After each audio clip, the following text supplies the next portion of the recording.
All right. So, one more tour around the block. How is everybody? A little headache, but otherwise I'm swell. No complaints. No complaints.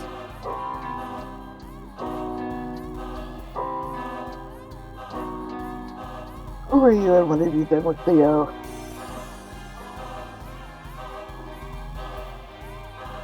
Wait, what was that, Husty? I didn't quite catch that. I said when you said no complaints, who are you and what have you done with Theo? I got him in the back seat. Never mind. Nothing. Nothing at all.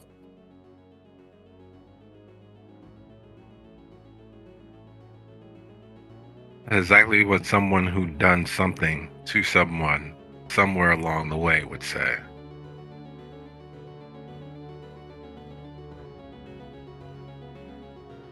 Yeah, Imagine well, having done something in the past.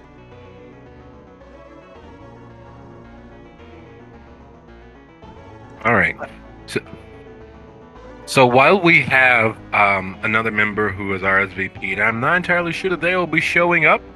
I haven't heard from them nor heard about them, and as such, we will continue on and hope for the best in their regards and in ours. Which means, without too much furthering of ado, until we don't, this is officially, without a shadow of a doubt, just in case you didn't notice and you wandered into the wrong playing room. This is a City Sins Season 2, Episode 6.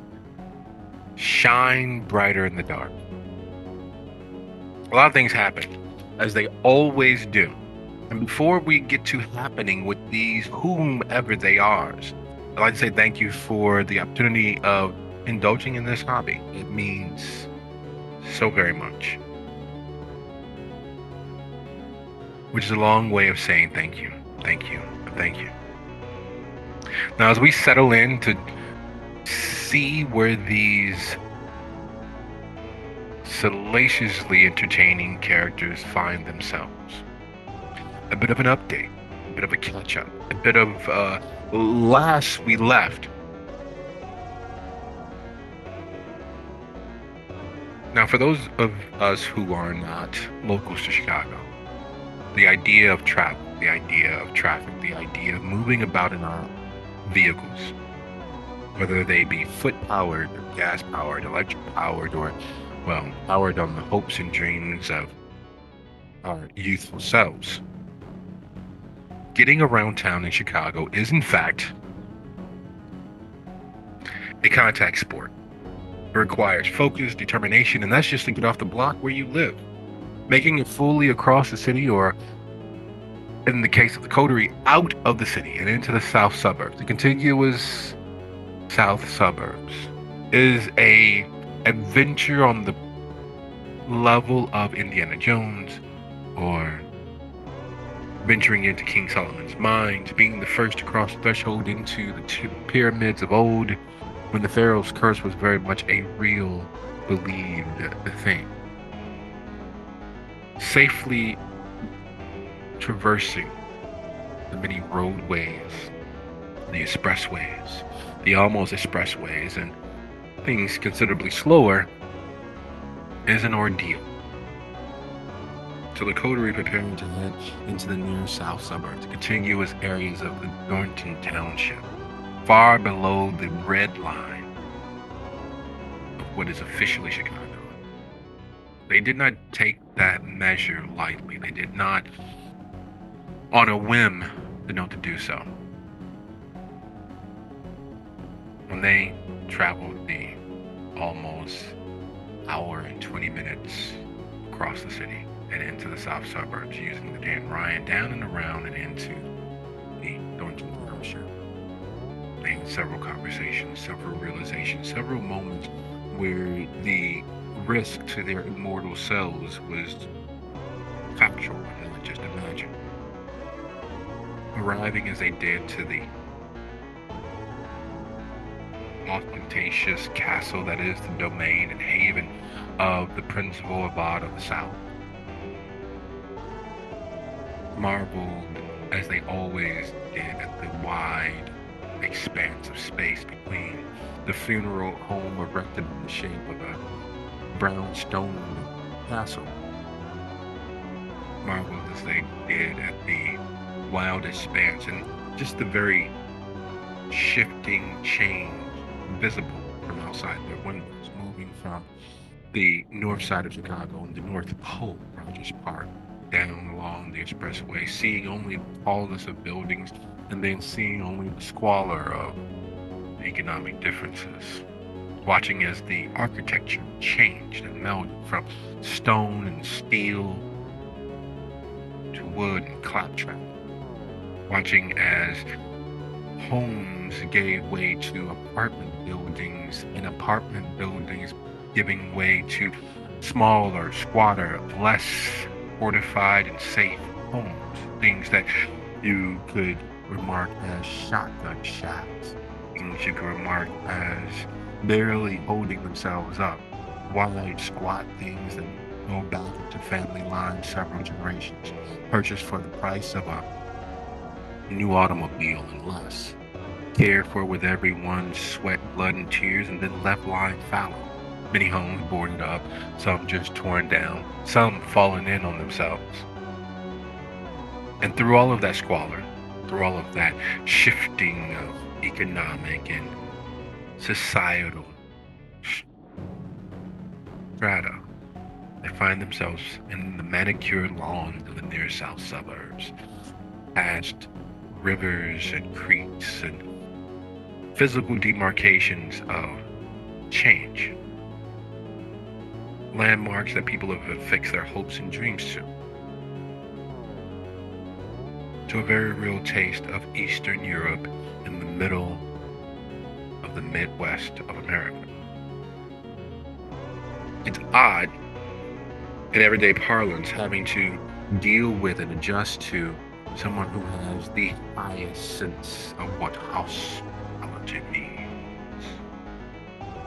Knowing that even if he hated you, knowing even if he despised the very nature of your soul, so long as hospitality had been extended, the Prince of Boulevard would, well, be polite, be kind, be a gracious host, offering sustenance, a small bit of something to wet your whistle. And then the surprise of it all, someone or something as antiquated as him. You all look over several PowerPoint presentations, printed out of course, and a discussion on the plans to expand this portion or that portion. The plans to assume control over several of the local churches, having the right to assume control over several of the local businesses, having the right to assume this, that, and the other, as the Thornton Township domain. Like a virus, or more accurately, like a plague, slowly spreading across the south of Chicago. Aaron being embroiled in a side conversation with Cyprian and his assistant Joshua. Her standing ever at attention, just there in the near shadows of her master, Prince Boulevard. It's all too much and too put upon. And then Silk enters, and along with Silk, some short-haired specter of a person.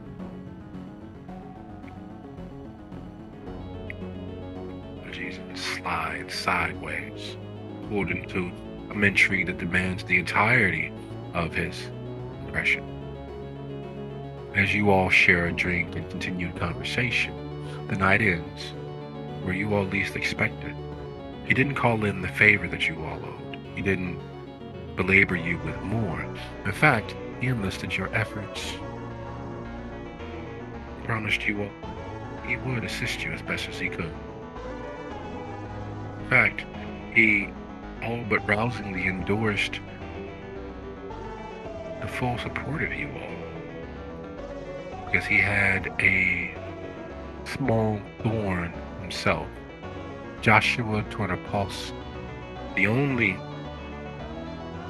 non-tower kindred in the area who poses any sort of a threat to what he is, to who he is, to the hopes and dreams that he has for his domain. It is in fact agreed upon that he will help you, you will help him, and between the combined might of his efforts and your energies, the Baron of the West, Joshua, will cease to be. Because after all, he has no protections of the tower. There are no rules when engaging such a old monster as Joshua.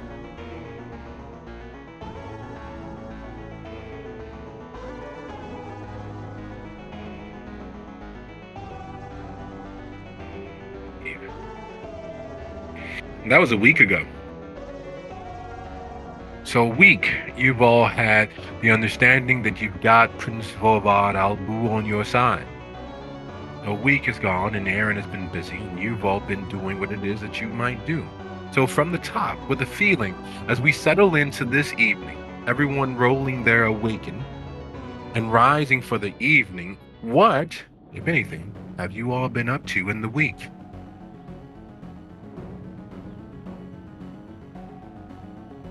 I believe that Madam Annabelle Lee has sort of been dizzy, wandering around the streets of Chicago trying to find her way to the shelter. As that's the only place she knows how to go after she's been released by Janice from the cult. Oh, you think you were released? So your memory is faded. Your mind is a bit foggy.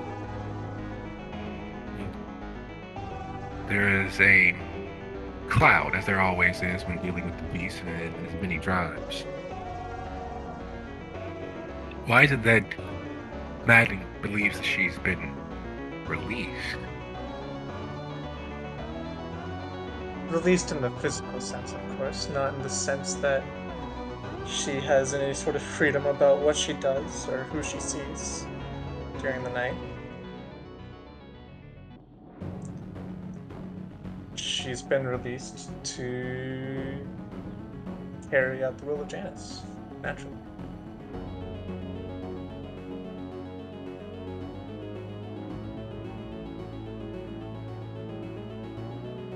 So, Maddie, close your eyes for a second. And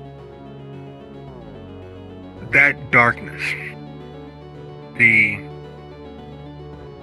ability to hear, to smell, to even taste the inside of your own mouth, your saliva welling up there. The sounds of the world bombarding around you as you don't have the adjustment of your eyes.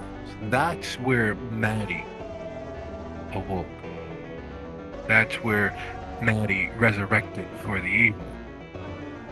When using that awaken command, you don't need to use the tildes, just the /awaken, and let's get a gauge on where that hot, heavy breath in the back of her mind actually is. How on edge is that presence?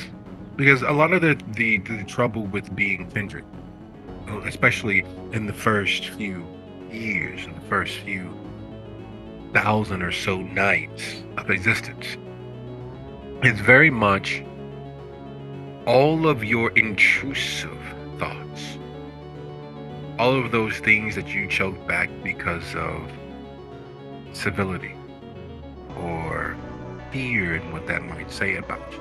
All of those crawling, miasmic, ever-present doubts in oneself and the world around you, in the overwhelming sense that you are not who you are, that imposter syndrome that crawls around the edges at all times.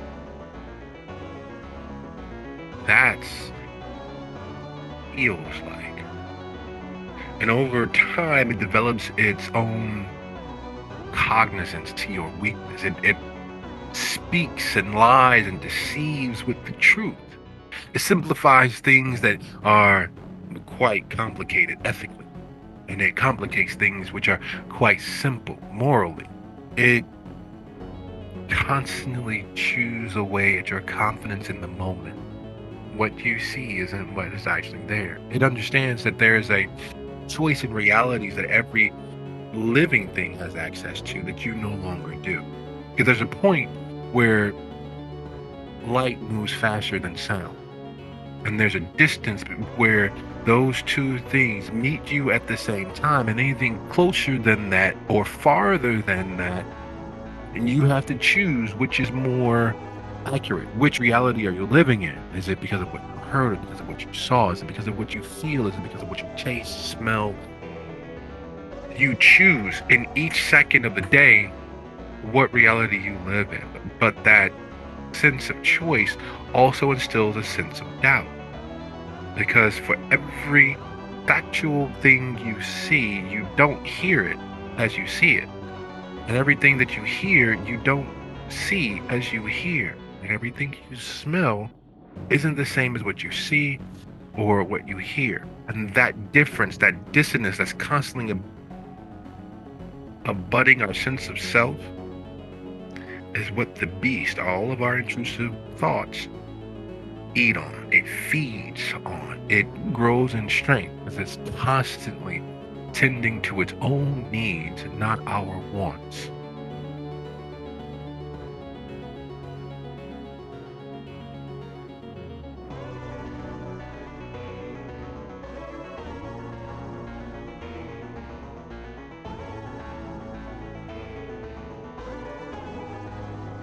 Of that to say, once we have a standing of Maddie's hunger, we'll know how pernicious that voice, that feeling, that overwhelming wet blanket is weighing on her shoulders. Because while Chicago is, well, Chicago, and everyone knows about the wind in Chicago, whether it's man-made from the voice and conversation of your neighbors, or whether it's the lake effect blowing in and across the area. We know about the wind, but what most people don't know about is the heat. The radiating sense of heat. The brick homes, the steel towers, the reflected light from all of the many floor to ceiling length windows, the noxious fumes from passing vehicles, creating a blanket that sits over the city and magnifies the heat on the average summer day. And while there is a small dip in temperature as the sun disappears, it is still very much present. It still is there in your pocket, making sure that everything inside is as moist as possible. And while Kindred don't have to deal with the sweat, the bacteria, or anything like that, it still is very much a presence along with their beast.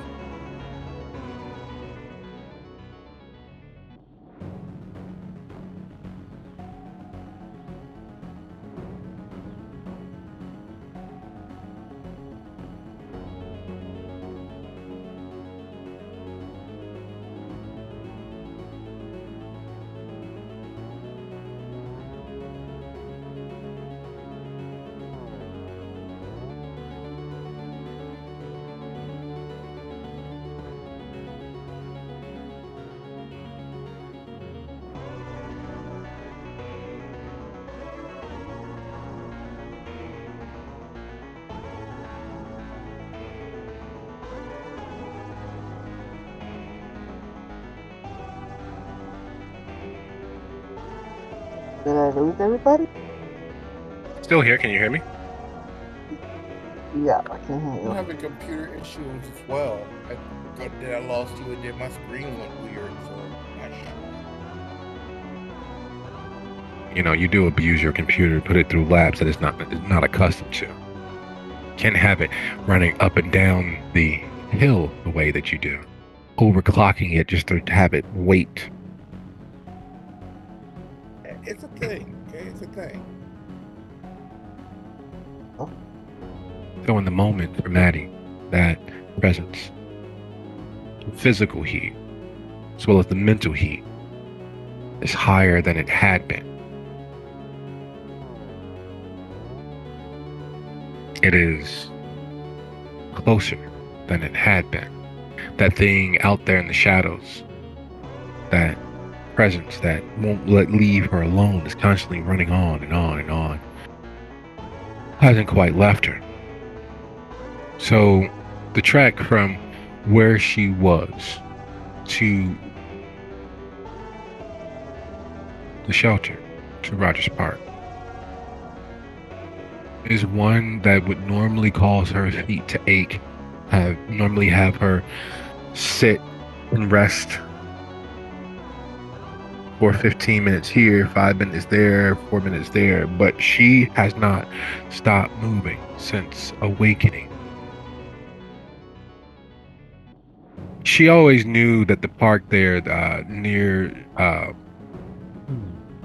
just past the Virginia, before you got to Jersey, right there off of Peterson, she always knew that park, that forest preserve, that little space of nature was trouble. She'd often take a respite there on the North Shore Channel Trail and watch the man-directed flow of the river. She'd often took it as a respite, her and her sister and the few friends that would pop up for weeks at a time or months at a time and then disappear into the world of, well, nothingness that they existed in. So awakening there, she knows that it's only a 2-hour walk to get to the shelter. Normally in that 2-hour walk, she'd have to take a break here and there, and that 2-hour walk would end up being about a almost 3-hour walk. But that 2-hour walk has been 1 hour and 45 minutes when she crosses Clark. When she reaches Clark and North Shore Avenue, knowing that she only has 4 blocks to go. She's almost there. There's no way that she's managed to do so, but she has. And there's something worrying at the edges of her understanding of that. A non-stop walk with no pain in her feet. A non-stop walk with no need to stop and steal a soda or water or refresh yourself. A non-stop walk with nothing except for that presence at the edges of her understanding. Speaking of the presence at the edges of their understanding,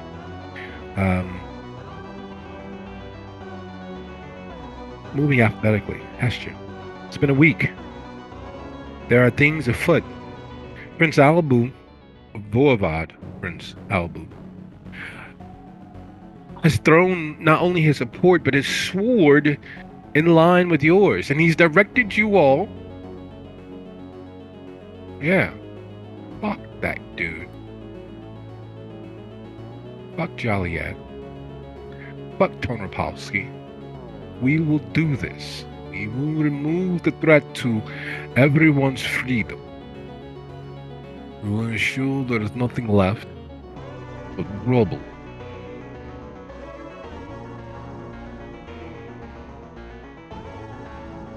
The way that he said it, as if you all were automatically in, as if your reputation for ending the existence of elders and Primogen members and doing the dirty work of the Scourge was a fact. There's been no proof. No one knows that you've all been actually as horrible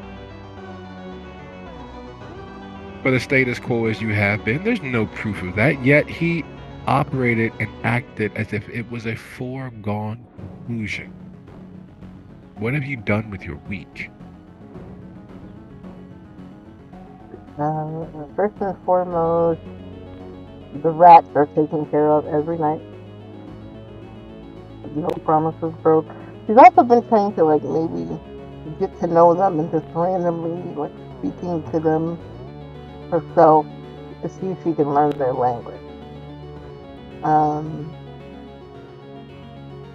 Besides that, she's looking into this Josh person to see how best to handle that whole situation because she knows Albu is not somebody to be toyed with. You make a promise, your word is bond. He assumes that they're going to do this, so they have to try their best to do this thing to keep him on their good side and to get his backing for what they need. So she's going to look into the Josh thing. She's going to make sure the rats are fed and try to talk to them.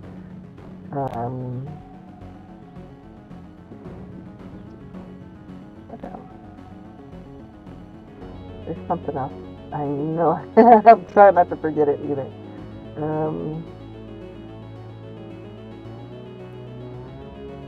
Listen for any news of what happened with the whole. Is there scuttlebutt about the two missing Nosferatu?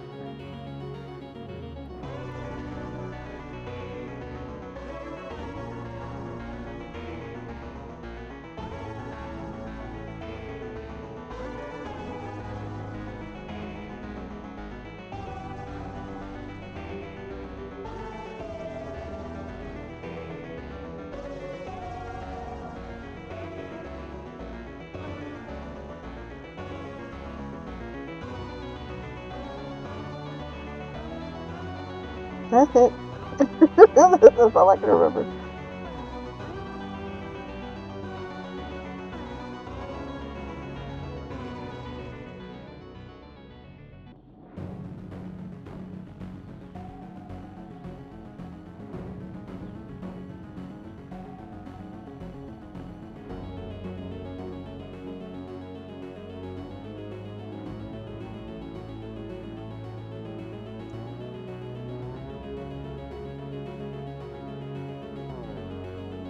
Well, none of that came through. I'm truly sorry about that. Independent mute is a nasty little thing with this headset.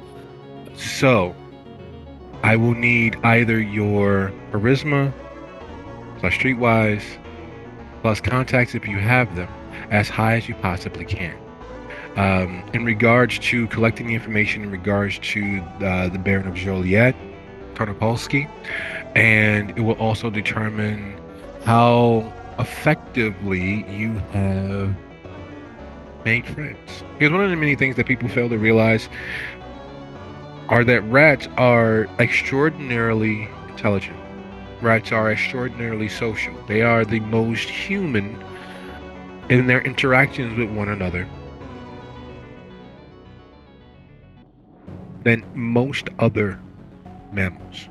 There is a respect or an understanding of blood relations. There is a grooming standard. There is, if given the opportunity of not having to hunt for their food or not have to work for their food, they would not.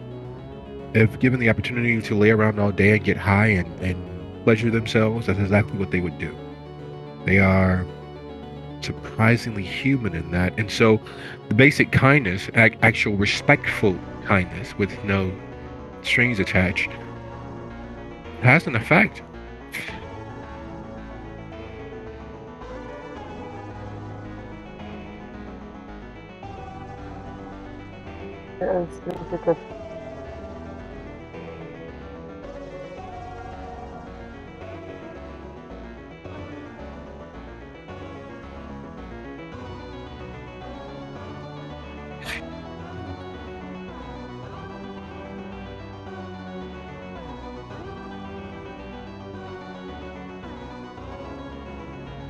All right.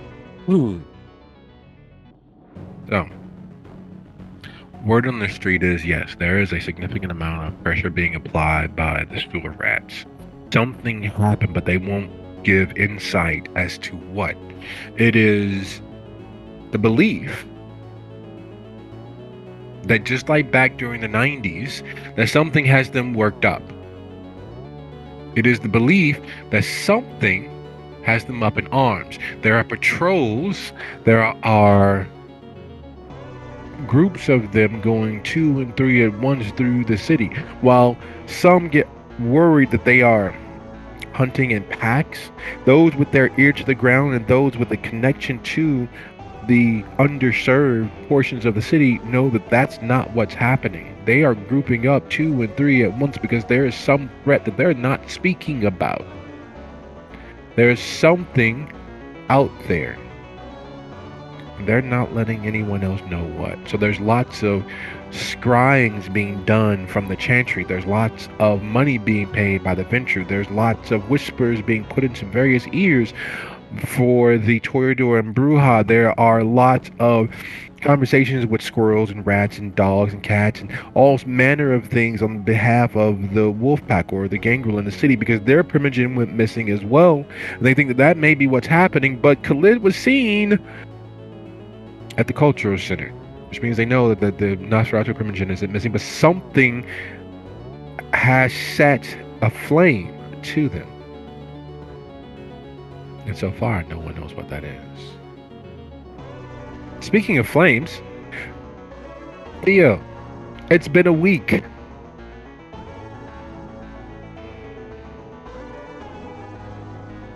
It has. Well, the last thing that Theo was trying to do ended up with getting Aaron shipped away because he's doing stuff for he's going to feed, obviously. He could definitely feed. He's starving. And also, since Aaron is going, since he's going to go ahead and do that on the back end as far as tracking that guy down, and that was his thing, he's gonna let him do that, and he's gonna focus his energy on trying to find out using his contacts.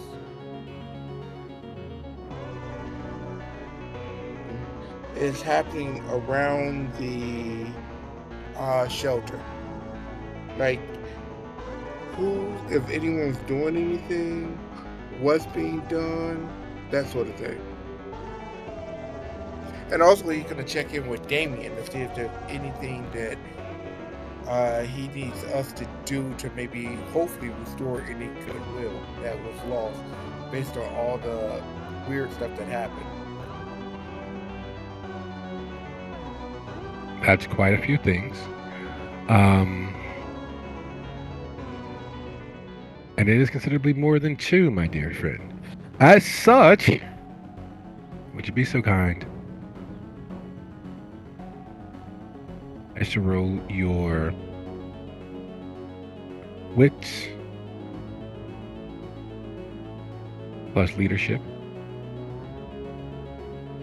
plus either contacts or Mala if you have it, as high as you possibly can.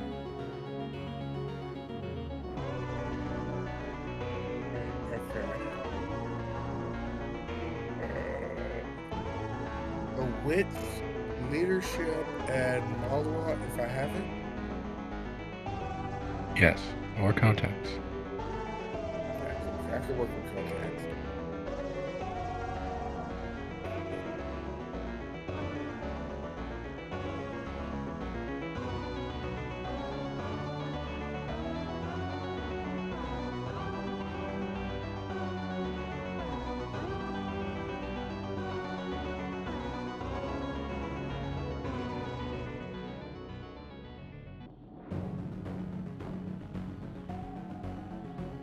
I see.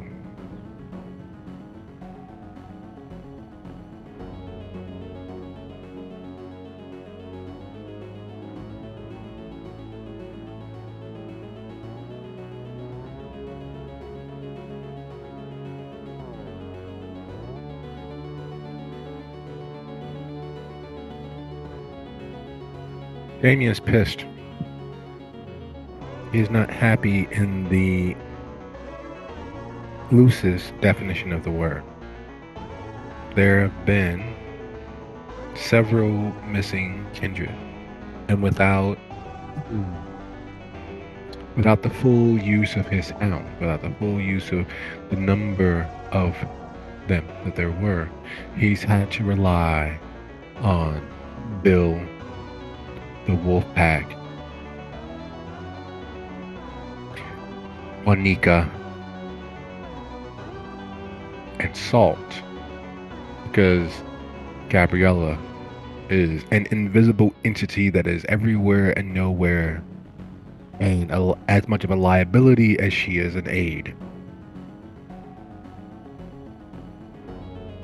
It's been too long, and no one's seen nor heard hide nor hair of Alexa.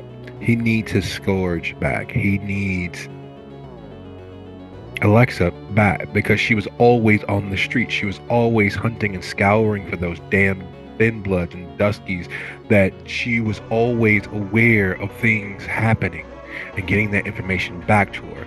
And while Juanica is good, and while Salt is decent, their loyalties by far and large seem to be with Nosferatu and not the city as a whole. And Bill is always out for himself. He's always twisting and manipulating every scene that he arrives to for the most potential profit for himself. Which is fine, save if I have to worry and check behind, I might as well do the job myself, and I can't be everywhere. I need you to do whatever you can to find Alexa. Can you do this, Theo? If you need me to do it, you know I'm going to do everything I can to do it for you.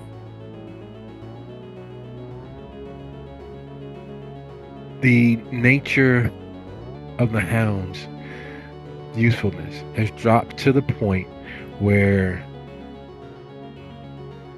I may have to rely on the Baron of Chicago. Ooh. Yeah, Genghis.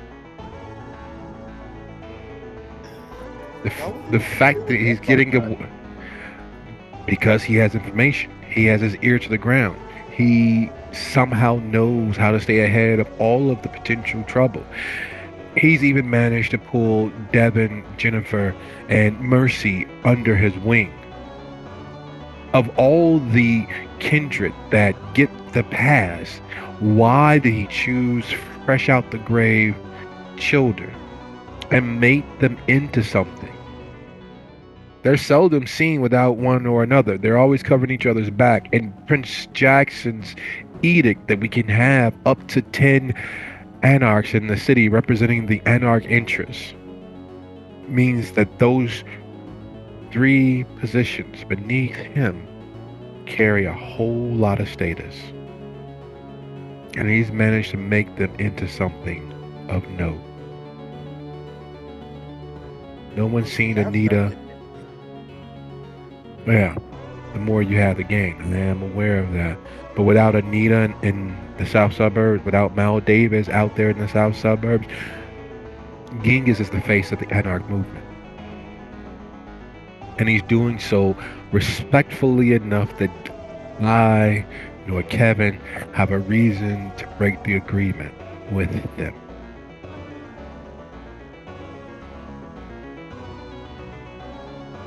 If he's smart enough to do that, if he's been underestimated this whole time to do that,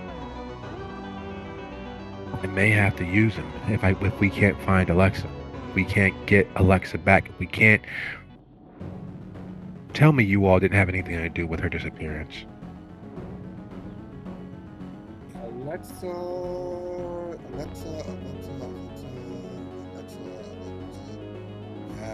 Nope, doesn't ring a bell.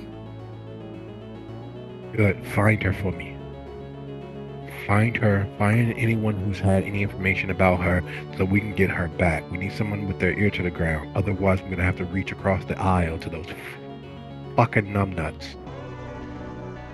You do realize just give me some time because you know and I know that Ingus is a bit contained.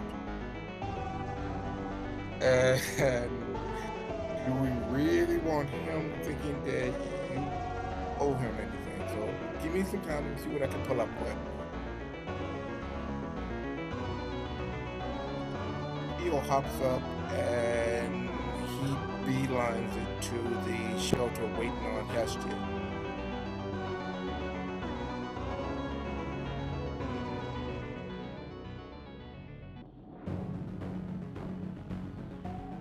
Like the devil, speak his name and he shall appear.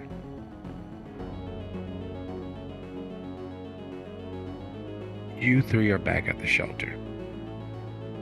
Take it that Theo is making his way through the shelter, make sure everything's okay inside, then heading to the haven to speak with Hestia if she's not inside the shelter, correct?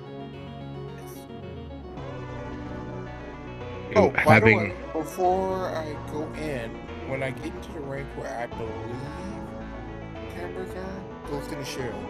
I don't need those cameras checking me as I walk in.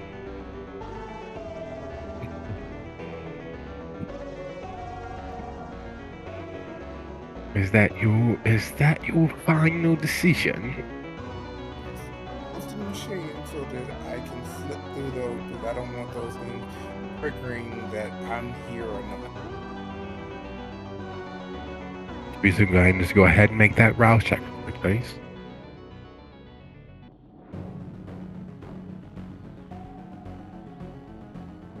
Into the strength beast. Summon up its energies and direct it.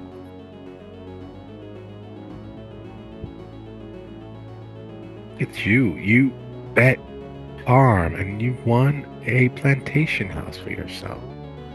The beast does not excise a tax nor a toll. It grants you its strength and its energies. It says, go ahead, you gotta pass this time.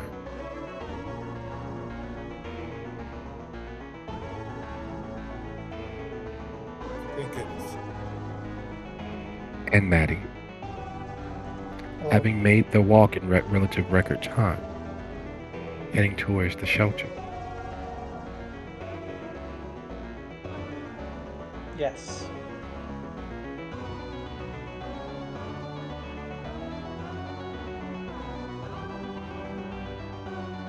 The Harzvaro shelter is a hearth, a home, a community unto itself. It's one of the few non-federally, nor county, nor state, nor city-funded shelters.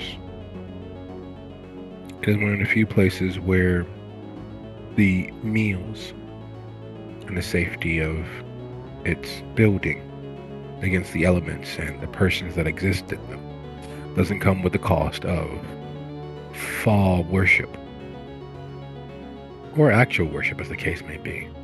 They don't demand a prayer before every meal. They don't demand a sermon be listened to before a cup of coffee or a bowl of soup. They don't demand anything, say, do your best, abide by the rules, no drugs, no fighting, no antisocial behaviors inside the building. Out front, across the street, no one gives a shit. But inside the building, respect is given until it is no longer earned.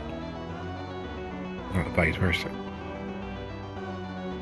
It is an institution going back nearly 2 decades.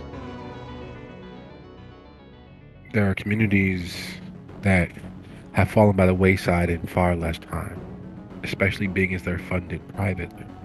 There's not much state, city, or county oversight. They offer therapists, meals, upward mobility, the ability to clean and wash your clothes because they have industrial laundry facilities on premises. They have a office and school for children who need to learn but don't have a registered address. They have the opportunity as to the internet. You can polish your resume. You can build a resume. They'll teach you how. And all is asked is do your best. So making record time to get here. What is Maddie's intention? She is looking for shelter, having been released from a scary situation, being held in custody by the cult of Helena, until freed by her sire. But she is still in the dark about her nature, and though it is the will of her sire that she goes to the shelter, she is very much going there for her own reasons. That is, when she was mortal, the shelter took her in when she was in a rough spot, and she's in a rough spot again. The shelter seems like a safe place to go.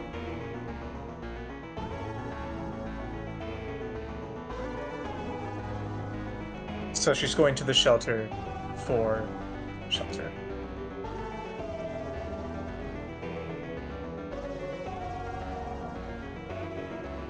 Hestia, finding the information that you did, making the contacts that you did, putting out the food for the rats that you did, and learning that one of their name, one of their captains, you're not sure if you got this right, but you've been picking up on certain squeaks and bobs and grooming standards and clicking of their claws and chittering of their teeth and wriggles of their nose.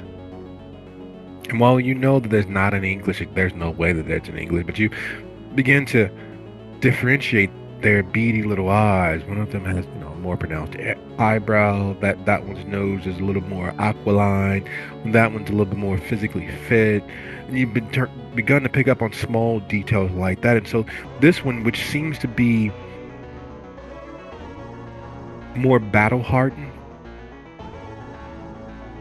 there's a surliness about them, and you're not sure whether it's a male or a female, but in your head, something that's battle hardened is typically male, because guys are stupid and throw themselves into all sorts of situations, and instead of running, they'll fight.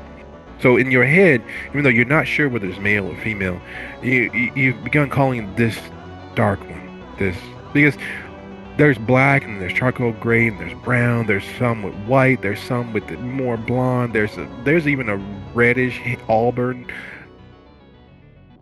pelt color amongst these group of rats, and some of them have pinker ears, and some of them have, almost white mottled ears, and then some of them are clearly suffering from mange, but that's not, anything you want to touch anyway, so you don't really think about picking him up or anything like that.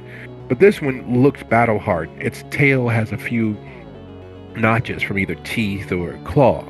Its fur is one of the darkest that you've seen. Like, this is borderline light absorbing black. Even when it's wet, there's no radiating sheen or shine, as if the fur itself is absorbing all of the light. And again, you don't know whether it's male or female, but to your way of thinking, it's male until you've begun to call it Sorochi.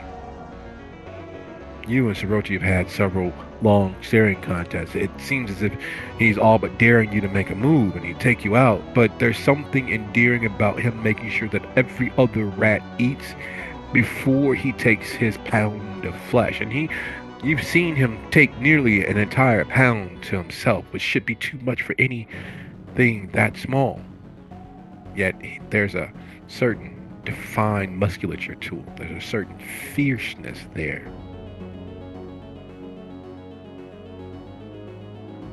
And as you finish ensuring that they are fed this evening, you make your way back into the shelter.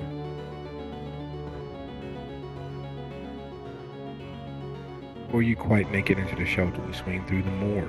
That's the easiest way, though, to make sure that you're not seen by anyone inside the shelter. The alarms on Theo's computer goes off. This scraggly, left out in the cold thing crosses the Rubicon. And as much as you are pissed, because you don't know how to shut the alarms off, the little pinging, annoying, metallic sounding ding, ding, ding, ding, ding, ding of that fucking computer here in the morgue, you watch as it registers and pings and dings, and this scraggly, left out in the cold waif of a girl crosses into view.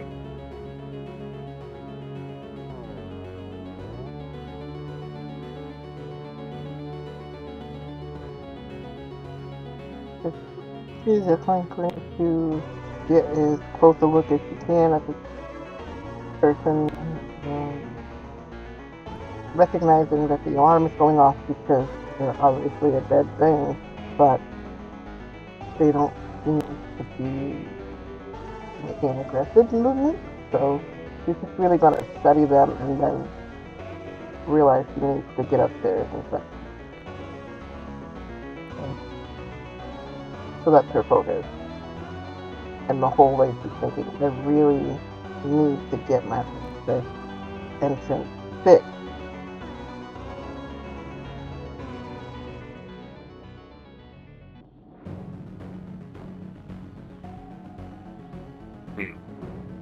So, as you make it into the shelter, and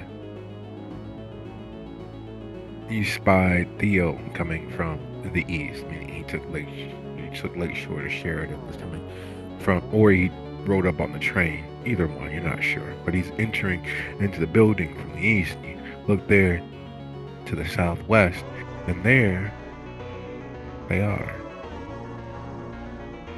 Clearly Kindred. Clearly poor sort. The hair straggly and stuck to their frame.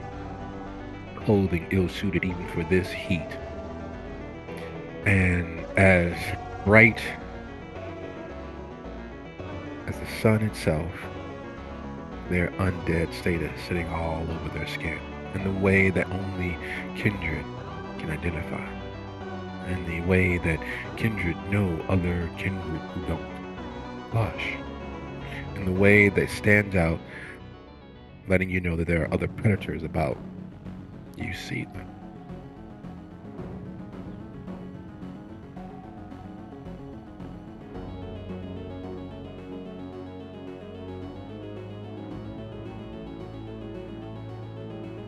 Have I seen Theo yet, or just this person? Theo's heading your direction from the east, i.e. to your left. Yes. Okay.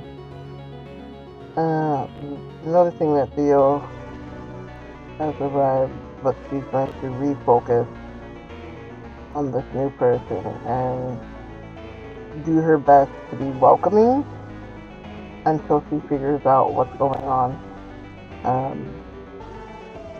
They're probably towering over her a little bit with her height, but of course that doesn't really matter to her. So she walks up and looks up at Madeline. You look familiar to me. I think, have you been here before? I mean, either way, we're gonna help, but I feel like you've been here before. I left when I was given a chance to leave, but that ended up being a bad decision. Yeah, I don't think I ever got the opportunity to introduce myself the last time I was here, though I saw you around. Madeline. Okay. Is that what you prefer to be called? Yeah, Madeline or Maddie, whichever you prefer. Okay, and I am Hestia, owner and proprietor of this shelter, this current caretaker, such as it is. Why don't we go into my office, where we can have a little more practice and talk about some things. I feel like you might have some different needs from someone together. And then the Maybe, Theo, yes. yeah, I can tell you're a little different than what I normally see around here. Looking at Theo, your thing was going off downstairs. If you could please shut that off and then come back to the office with me, I'd appreciate it. Sure, no problem. As Theo walks past Hestia, he bends down, whispered into her ear. "You don't smell like Maddie. I'd be careful until you know more about her." Then he walks off to go check his computer.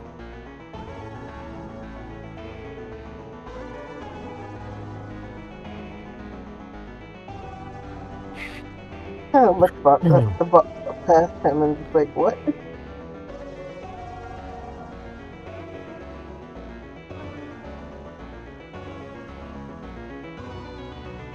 So, for as well appointed as they are, and it doesn't seem like the shelter is well appointed by any stretch of the imagination. The entire 3/4 of the rear of the building, because where they are located, this building has been a hotel, it's been a hospital, it's been a lot of consumer directed space. The shelter takes up about 1/4 of the building, with the rest of it, including the parking structure, being predominantly boarded up, cut off from the shelter itself. But the amount of funds that it takes to run the shelter and the way that it's being run, they are literally sitting on several millions of dollars in a fiscal year going to attend all of their clients, all of the families that have made this their home, all of the discarded, disused, abused, inconsiderately unconsidered individuals that have been here. And there's strata to that as well. There are those who suffer and still suffer with substance abuse issues. There are those who are seeking escape from painful situations. There are those who literally don't have anywhere else to be, or didn't have anywhere else to be for various multitudes of reasons. And this place, this shelter, has been that for them. All of those swept off the playing board of polite society, all of those stepped over by one industry, one family, nation or another. There are millions of dollars that flow through this place, and yet even still, it's not enough. Yet still, there are clear signs of DIY repair. Even still, with all of the amenities that they offer, there are still shortages. Even with all the snacks, all of the food, all of the aid, there are still shortages. And the office represents that more so than any other facet inside the building. There aren't any holes in the ceiling, no leakage. Everything's kept up and maintained. But the office is a hodgepodge of eras, not just days and weeks of pile up. No, along the walls, various frames, are pictures of past mayors, senators, people who don't have fancy titles behind their name. There's a feeling of history the moment you step into the office.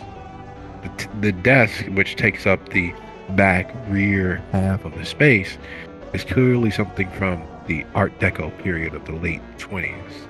The chairs, you can literally walk through time. There's a chair from, the Brutalist period. There's a chair from the Art Deco. There's the high century, and all of the chairs are things that have been repaired and maintained and loved over time. And then there's the couch, which is, well, far too small by modern standards, but was a definition of luxury back during the late 50s.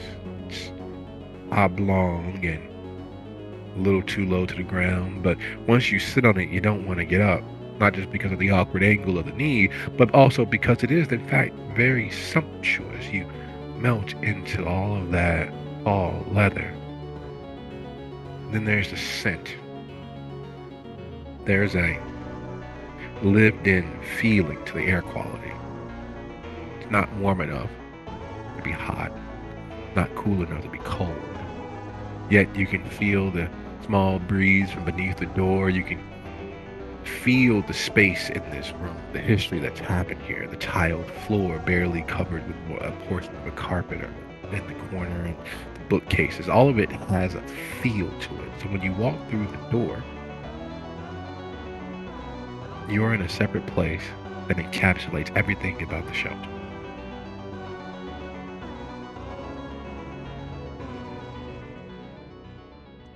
Wow, this is really well decorated.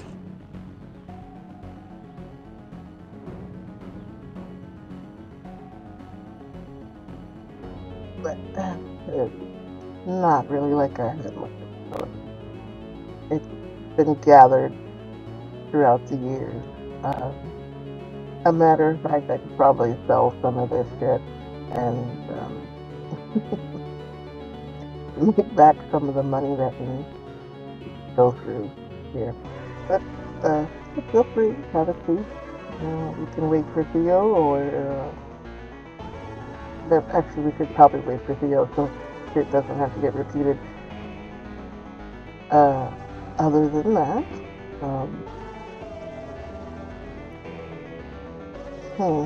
and then she kind of goes behind her desk, and it's hilarious watching her get up into the chair. She's only literally like 4 foot something just to get into the chair. Finally settling herself into the roller chair, she pulls out a brand new yellow folder and some papers and forms. Now, the problem is, with you being different than what we normally have come through here as far as moves go, technically I should be taking all your information down and putting it in this file, but it's probably the smartest thing, because that way you can be safe and checked if somebody were to ever seize any of this paperwork. And we don't have government funding. Usually we're not in answer to them, but if something were to ever really bad happen, they could probably still seize it and go through it. So we should probably fill one of these out, but not put your actual information, I guess, or what you're comfortable in sharing, because not everybody wants to tell me their whole life story, and I'm good with that. The less I know, the less they can ask me about, you know? Yes, I understand. Yeah. Yeah. So, I'm just gonna put my first name, say I don't refuse to give your last name. You just start filling out the forms for Maddie. Yeah, okay. I guess what I'm trying to get at is because I can tell a thing about you, and I don't know whether you can tell the same thing about me, or whether you figured out that thing about me that makes us similar.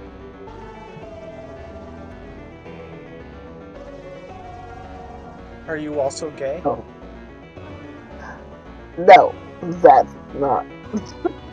Sorry. Oh my. She starts blushing. She's like, I've been hit on several times, but it's not something I really attracted to. Uh, how about this? Dietary restrictions. We have similar dietary restrictions. I don't understand. I don't have any dietary restrictions. You don't. Like Clinton, you don't. To be honest, I haven't really eaten in... No, that can't be possible. I don't feel like I've eaten in months. But I should be dead. You have to find it.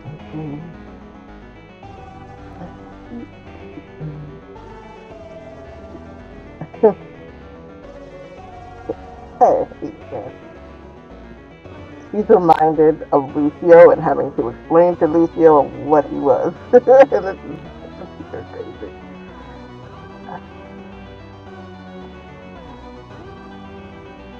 I'm sorry, I didn't catch that. I think you are dead. Dead. But not dead. What are you saying? I'm like some sort of vampire? Like from the movies? Not from the movies.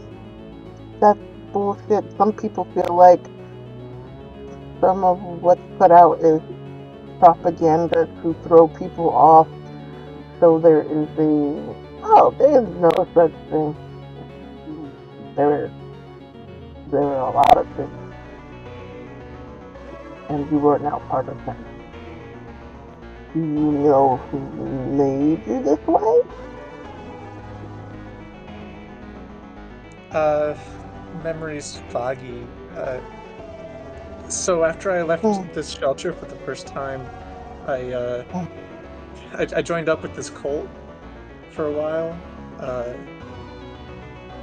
and I was selected for this ritual. The door opens and closes, and Theo enters. Hello?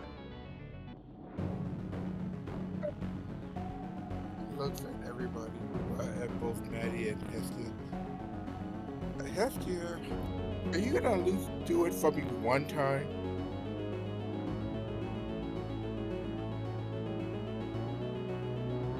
What is the it that you're talking about? And be very, very careful what you ask me for. You're supposed to spin the chair around and have your hands stapled together when I come in, and you're supposed to spin the chair real slow and make you return. Unfortunately, the kittens that we had that became cats were lost, so I don't have a cat to put in my lap. That is itinerant. But maybe someday, if you behave yourself, I will do the chair spin thing. This is Madeline. I'm sure you were there for that. Maddie is like us, and I was explaining to Maddie how that worked, but we were in the midst of asking how they got this work. Apparently, Are you talking about she's a newbie? Please tell me she's not a newbie. She's pretty. Please don't tell me she's a newbie. Newbie? Fledgling vampire. Fairly new vampire. Can we just bury her and come back later? You stop. What if somebody had buried you and not come back later? Weirdo. Raises the eyebrow. How you know they didn't?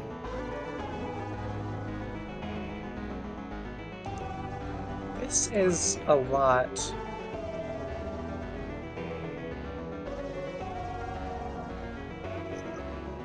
Yeah, unfortunately, it will be a lot, and you don't have a lot of time to learn all the rules and such. But you are welcome to stay. The one rule that I do have for people like us who come and start living here, you're treated more as staff, and then I would help you get cleaned up, give you some clothes, you can get you put on staff, give you a space to stay in. The thing is, no feeding is the biggest rule that I have for staff. And not everybody on staff is like this, which is another thing. It's a secret what we are. Like, you didn't know that we existed. There's a reason for it. It's called the Okay. masquerade.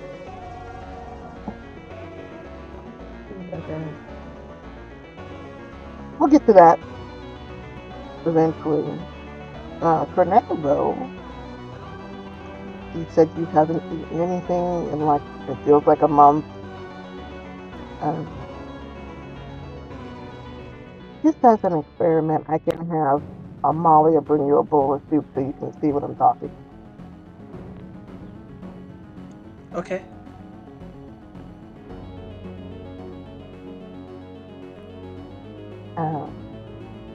Be ill behave. I will be right back. And she gets up and jogs to the kitchen to go get a bowl of soup from my mom.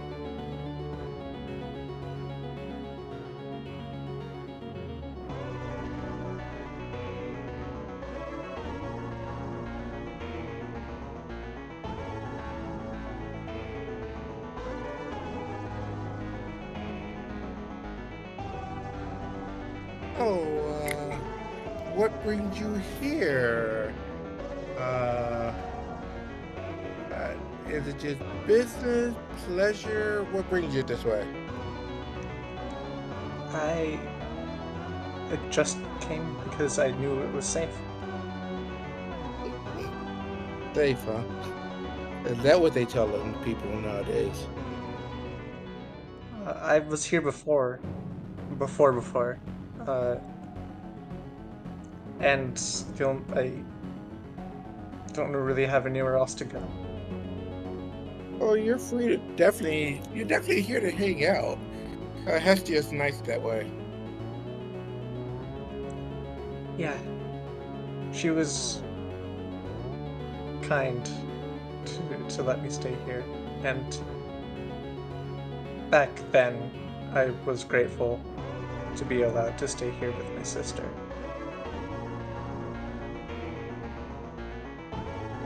Well, that makes sense. So this place is pretty good for newbies. Hestia is kind of like that. And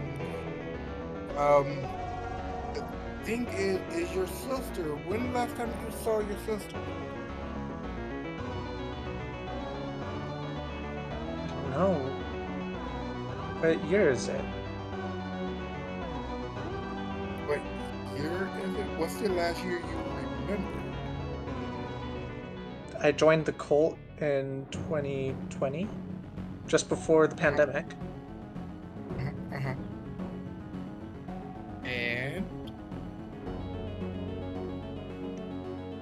And I've never really had any contact with the outside since then. This is my first time really spending time by myself unchaperoned by cult leaders in all that time. Never had a phone or anything. Well, you don't need a phone. That's not something that we really do much with, so that's fine. You're cool there. That's cool. Well, good news, you won't need a phone, because it's not really allowed.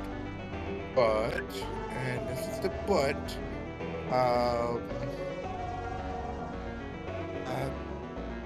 you were with the cult, they did some stuff to you, and that's probably why Hestia was kind of working through a few things with you.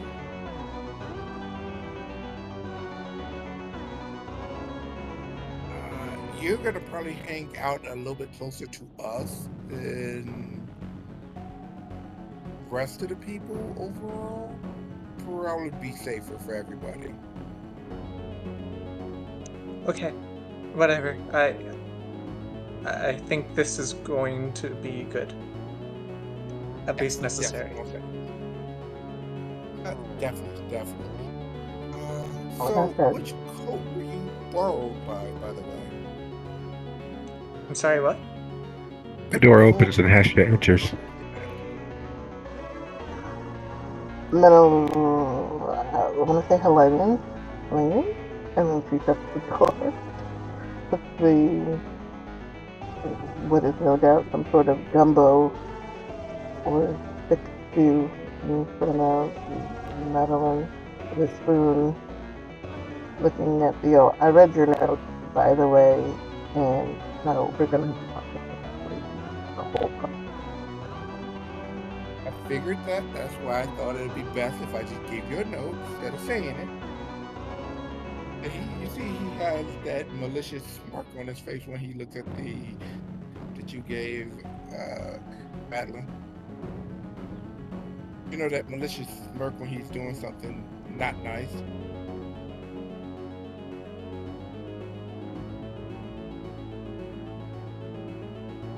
Okay, so what did he tell you while I was gone? Because he can be a little much sometimes. He While you just close said, your answer, Maddie, must be something. The first to resist the urge to tuck in if you haven't eaten it forever. First rule, your resolve. what? First for your resolve, your DC is 3. The chef at the Arizar shelter is literally a chef on the cook. She can run upwards of 16 professional cooks and push out Michelin star rated service. She is an award-winning gastronomer. So what's that for you while presented roughly is both visually and olfactorily absolutely irritating. You are staring into a bowl that reminds you of your first Christmas meal. The last time felt safe to you. Last time you didn't have to look over your shoulder. But who was too close, who was too far, who was paying too much attention and too little attention. Last time you could remember not being either the predator or the prey in a situation. It is very much looking into all of the true happenings of that childhood. That's how it's reading.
There's a moment in everyone's life where they have had the opportunity of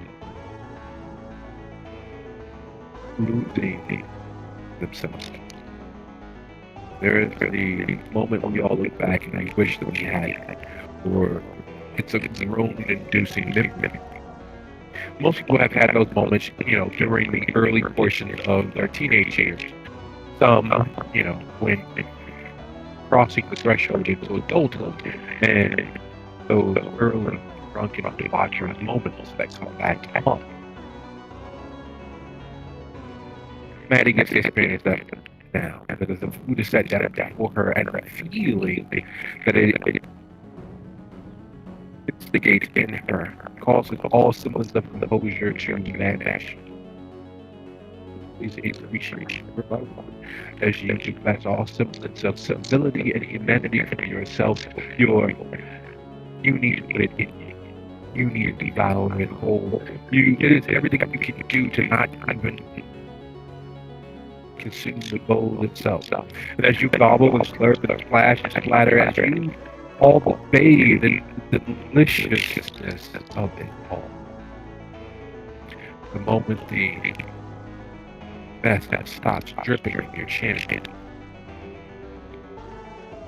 splattering on your clothes, the moment that it all settles out of your stomach, it immediately bounces back the shot cannon all over the table, all over the floor, covered in a vile, lazy pink and garden and deep other unnatural colors. Your gore for the first time, it hurt losing it. There's no pressure placed on your sinuses. None of the mucous membranes are affected or swollen. None of it is the usual when you retch. Normally there's the pain in the stomach, the headache, the tearing of the eyes. No, it is literally knocking out of you faster than your physiological responses to retching can take place. It feels absolutely hell. But none of the snotting, the deteriorating, none of the pain. It just exits as a rush.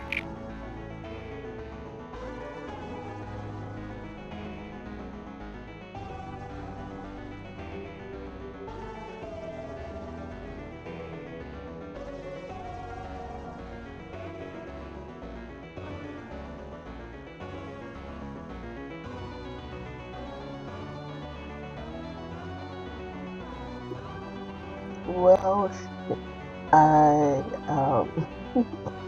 well, now you know you can't eat food. You have to eat something else, and I will explain that in a second. But there is, oh God, I gotta clean all this up now. It's all over the paper. Awesome. But did this happen in front of anyone? Theo, yes, All Jim. of us. Yeah, the office door was shut, but me and Theo are here, and it's probably And laughing. standing to one side of you, having put the bowl down. Laughing hysterically while we stand to the side of you.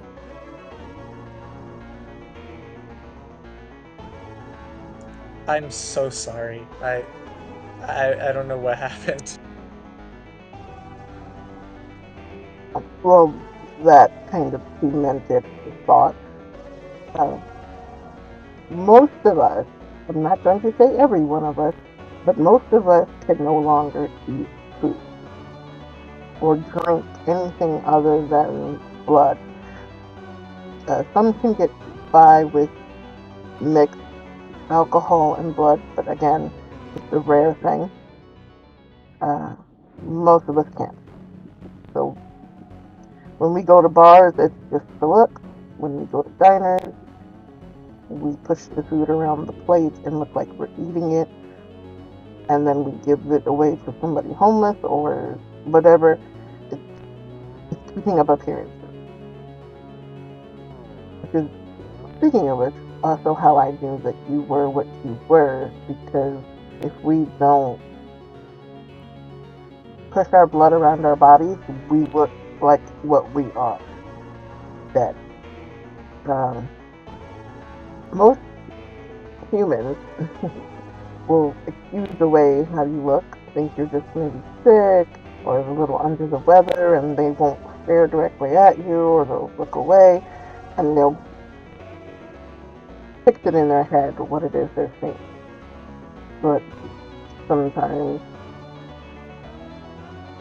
it's like they realize what you are, but don't realize what you are, and get scared of that. But we do have ways to hide what we are, which is which is, again, moving the blood with purpose around our bodies to make ourselves look alive. And even pretending to breathe and such.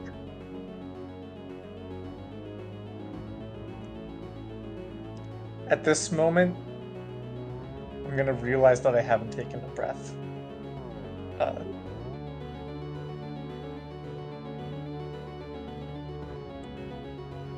This is a lot of information to take in, Estia. But I really appreciate all this initiation or what's the onboarding that you're giving me. I think I might have. Can you tell me again? Without your help, I don't know.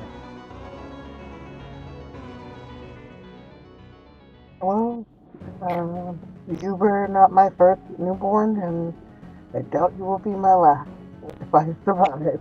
So, let's get you cleaned up, and I will show you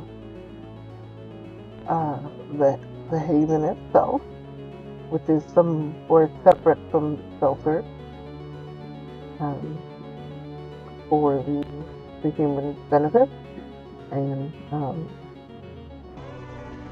yeah, we'll get you settled, get you some clothes and things, and then we can talk about some of the other things we have going on in the city that you'll probably need to learn about. But if you're ever feeling overwhelmed, just say pause or take a break. But yeah, I need to get some cleaning supplies while I'm. Yeah, okay, thank you.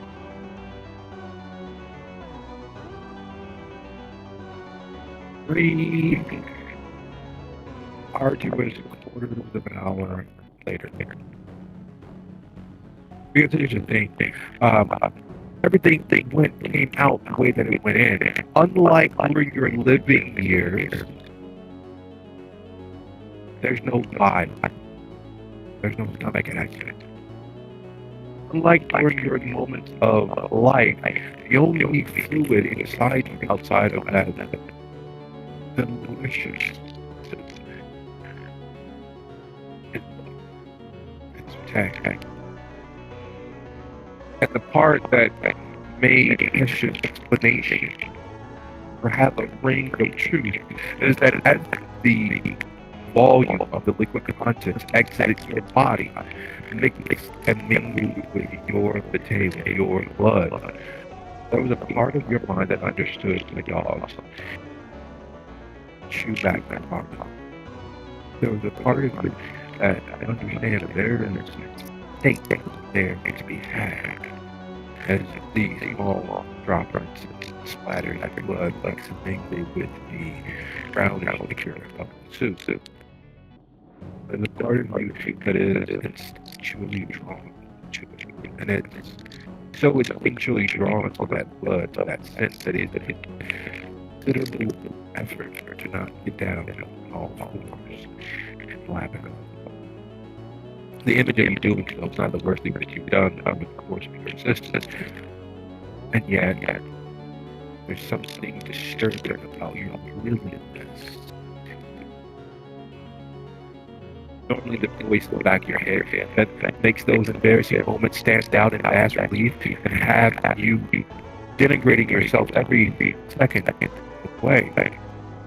Begging you on number one man. Urge you to attack. Not try to hold yourself. Out of all of the goodness that is going to place. You're going to attack. And that's the disturbing part. That's the part that makes Hesh's truth more foundation.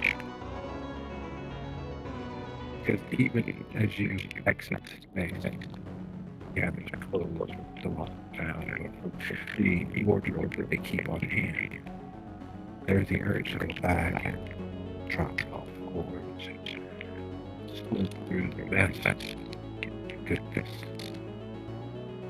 There's a portion of you that wants to, like, your fingers you splatter that mixed in with the soup that's there. You can't see the red, you can't see the blood, but you can smell it, you know that it's mixed and mingling in with all that wretched up soup, but it's still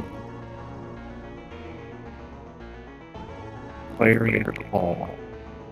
This tyrant's urging to click, start, take down the measure of that.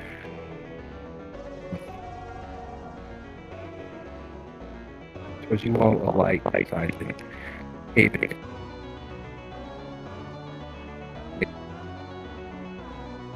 Already got to believe that you would be escorted out and not allowed back in. You led around the block past the vacant buildings that align the eastern portion of the block. You're led past the alley to what you've always assumed was nothing more than an unfinished construction pit. And you're led down that dark, winding tunnel. You assume it's system, because after all, what else could it be?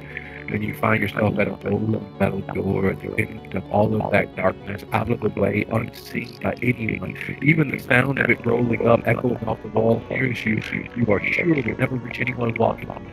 Past the sidewalk, past the vacant assumed it's an unfinished construction space, past the vacant building that sound could never carry. No one would know that you were here. They could bury you and leave you forever, and no one will ever. Did he just joke about that? And then those thoughts are nickling around the edges of your mind. The door goes up, and all into in. You realize the space is light.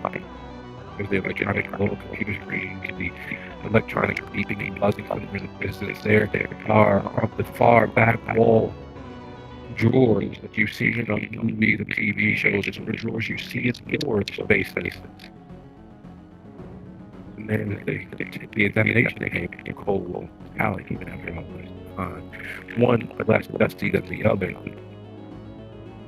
There's a sense of blood and a new aura waiting for you to enter into this space.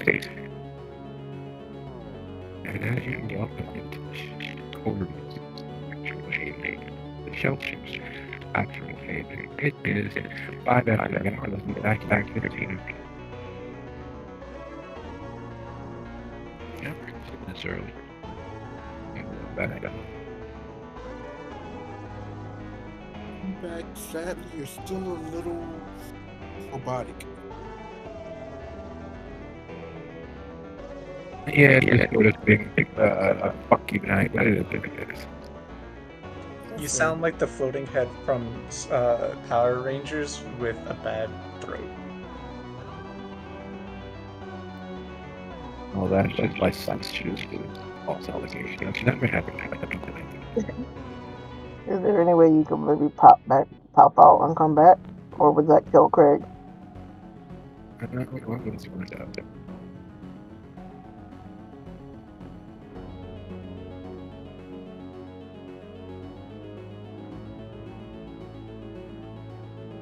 Welcome back. And now you guys are robotic, but it is what it is. Hey, I'll deal with it. Yeah, Discord is fucky wucky. It is what it is.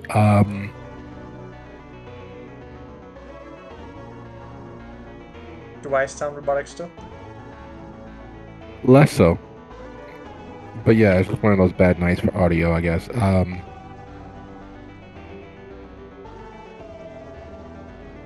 All in all, questions, suggestions, hypotheses.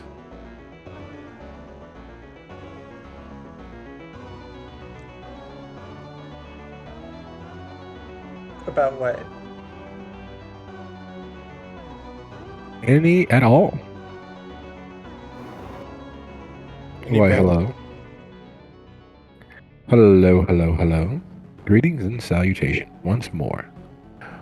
We still have roughly 60 seconds, so any questions, any thoughts, any asides before we dive back in, both feet blazing? But now that we can hear you and you can mostly hear us, it should go a bit smoother. Okay, so I'm just gonna go through a quick summary to make sure that I'm on the right track here. Maddie showed up. We went into the office. Estia brought her a bowl of soup. Really, really good soup. She threw it up all over the place. That's would have probably cleaned it up. We took her into the Haven, and we were in the course of either showing them around, or we just took them straight to the morgue. When you enter through the morgue tunnel into the morgue, which is where we'll be picking up with you all inside the heart of the Shelter Haven, the epitome of what they have been, the physical representation of the legacy they've left on the Kindred community.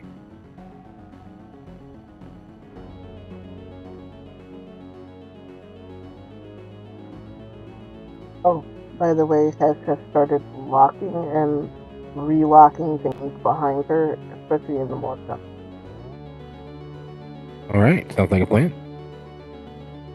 So, Maddie, not only are you in a heretofore unknown portion of the building, through a dark and perilous venture into the underworld, but Hestia, all 4'6.5" of her, begins locking you in.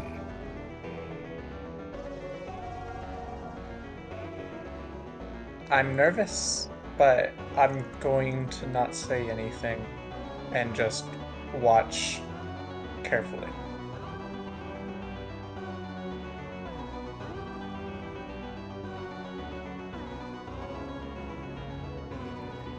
Sorry, we've had some uninvited guests recently, and I'm just being cautious. Uninvited guests. Do you have trouble often? Some would tell you yes. More lately than normal. It's been quiet for the past couple of years, and now we're back having frequent visits. Not necessarily trouble. It's more invasion of personal space. He was very pointedly at Theo. Hey, what did I do? This time. He emphasizes the this time. How is getting rid of the extra camera, by the way? Actually, pretty good, but remember I had to do that thing before I could get help with that thing. However, Damien said that if that thing isn't done, he has to reach out to Genghis, and he really doesn't want to do that.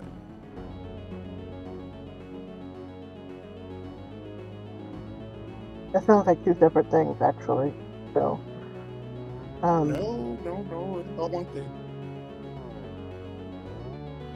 Who's Genghis?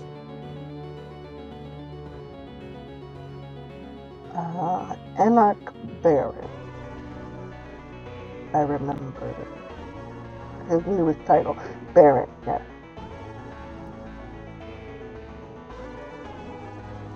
I'm sorry. Masquerades, barons. Are we in some sort of Renaissance play? You could say that except You know, for people being murdered You randomly. could. The thing is, there are people that are this old, or that old, in this community, so it's not that far-fetched. I mean, we used to know a pirate, a legitimate pirate from pirating days, like, not, well, I used to call him Captain Jack Sparrow, which he hated, but he was still very much a fucking pirate. Well, yeah, I guess that makes sense. Okay, so basic rundown, and I'm going to try to make this as simple as possible. There are two major groups within our community. The Camarilla, which most of us belong to, and are born into. And then there are the Anarchs. Anarchs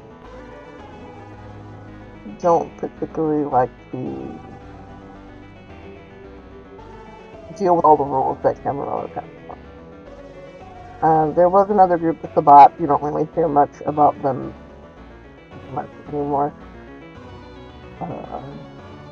It's like a giant family, basically. And if we want to go with medieval times, and Capulet, and then the Montagues, or is it the other way around? Montagues sounds a little more posh, I guess. So yeah, Camarilla like the Montagues, Anarchs are like the Capulet. We don't fight as often as we used to, because those kind of things call too much attention to the fact that we exist. But there's still skirmishes, there's still dislikes across the board of each other. Power structure for us is set up like a monarchy, actually. There are princes. The equivalent of a prince in Anarch would be Baron. Yeah, Baron. They split their power a lot more evenly. There's a whole bunch of... Are you Camarilla or Anarch? We are Camarilla. I was raised in the structure of the pantry, and my sire before me was a Cam, so it's just kind of the way things go. You are born into certain things, and then either you go along with those things, or you rebel against them and become an Anarch. Yeah. There's that. Amongst the larger family, there are smaller families. We call them clans. And each clan is special in their own way. There are stereotypes about each of them, of course. What clan are you? I am the Tremere clan of the Tremere. We're kind of... Shut up. He's the clan of the asshole. How about that? No, that's not a real clan. That's true. Tremere are kind of like the wizards, the scholars. They would be Ravenclaw if we were talking Harry Potter. I see. You have the Brujah. They're the typical rebels. They like to fight. Kind of angry, chip on their shoulder sorts. Somewhat bikerish at times. But then the Gangrels beat them with bikerish. Gangrels, they're their own special sort. They are fairly primal and animalistic. Both literally and figuratively. They're kind of like the guys you would think is from Roadhouse.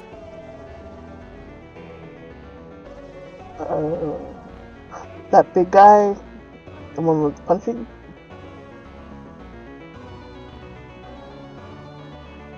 Yeah. He's the MMA fighter. That guy. Yeah.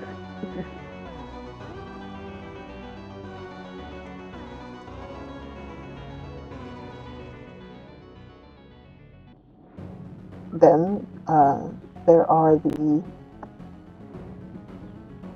typical or most recognized style of Empire Villestat, high fashion, artsy sort. They're called Toreador or Roses.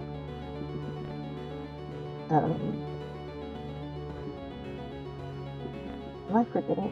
Oh, yeah. Nosferatu. Lord help us. Right. Have you ever seen the old movie Bela Lugosi or where's that guy? Count Orlok. That that's a pretty version of a Nosferatu. So the vampires who maybe are a little bit wrinkly and deformed, that's the Nosferatu. I think of more like a car crash with a Which train. you can't look away from. Yes.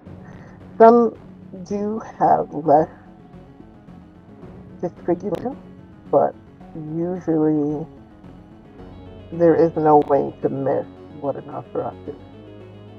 So they are the only ones that typically can't hide what they are. And because of that, they don't typically go out in public often without hiding what they are. The one who made me who I am, I think they were Nosferatu. Doubtful. Really doubtful. Why? If you were, you wouldn't look like you look. She motion to what you look like. It's immediate. As the gift of the blood through the Nosferatu, you change and become what they are. Is there any way that that wouldn't happen? Look, I can think of one. What's that? Not being Nosferatu.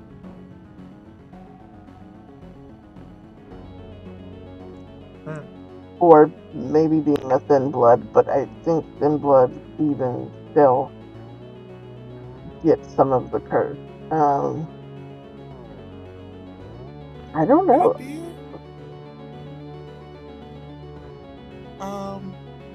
By the way, do you I really need to get on the Electra thing.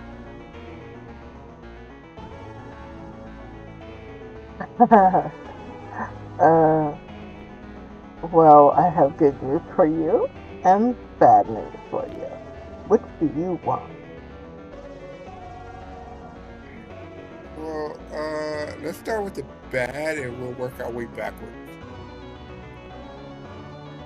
Bad news is you're not going to ever find Alexa. Ah, that good, huh? Okay. Well, that means that Damien's gonna contact Genghis, and he's really not happy about that. Did we do it or no? Rihu. Well, her taking that vacation, was it because of something that be traced directly to us or no?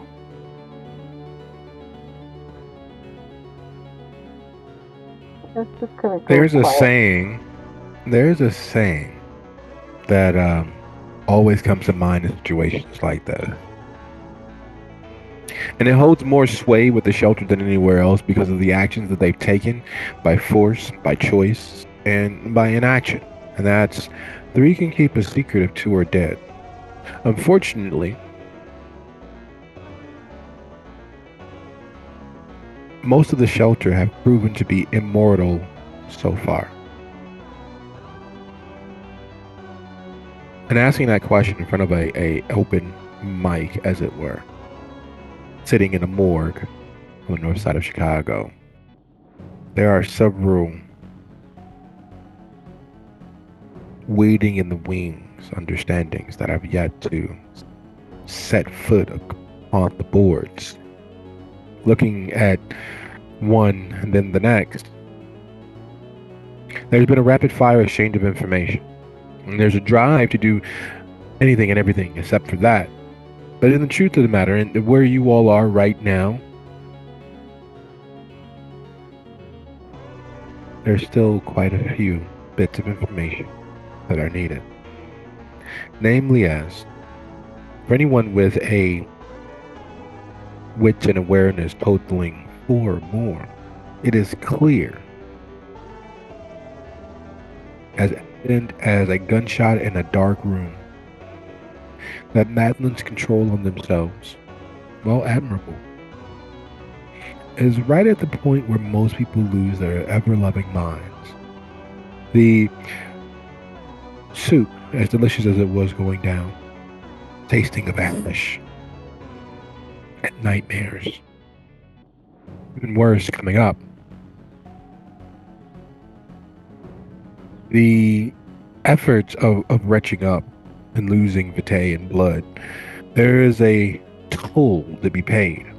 Every one of you, every kindred is immediately aware that the beasts will out. There's a tax that you pay to buy yourself time, and that tax is not something that a freshly embraced, just out the grave kindred might ever fully understand. So as you all speak and push at the credulity naturally ingrained in living in the modern world, there it is, dancing behind the eyes, playing hide and seek between the syllables expressed. But good thing you guys are in the morgue after all, right?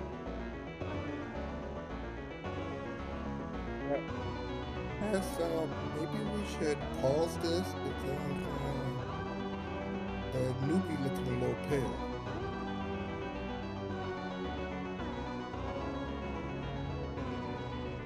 Might be a bit peckish. I am quite hungry.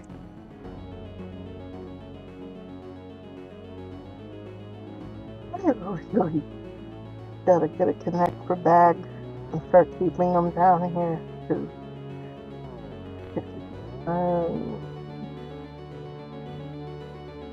And I used the last of the bottle to bring you back.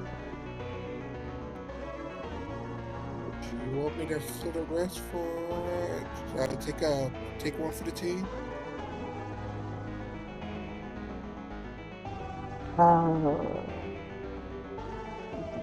If you're willing to donate, sure. But I would assume it would be better to get them to not fly pay, because once you've had this, you're not going to want anything else.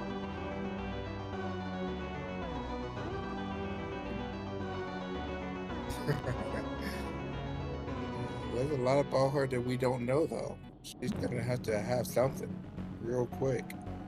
Just to, you know.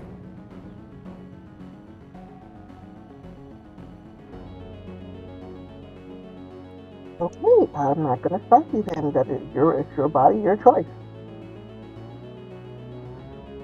Okay, well, let me ask, Maddie, question for you. Answer for you. Would you like to try something that might be a little strange, a little gross, but it'll make you feel a lot better? At this point, anything. Pulls out a blade. What are you going to do with that? Against his own wrist. You're gonna drink from here when I do this. You want me to drink your blood? Well, do you have any blood around you? No, I'm afraid I don't.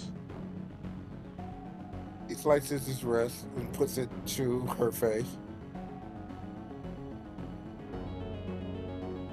I'm gonna drink reluctantly at first, but as I taste the blood, the vitae, I'm going to sort of lose myself in the sustaining nectar.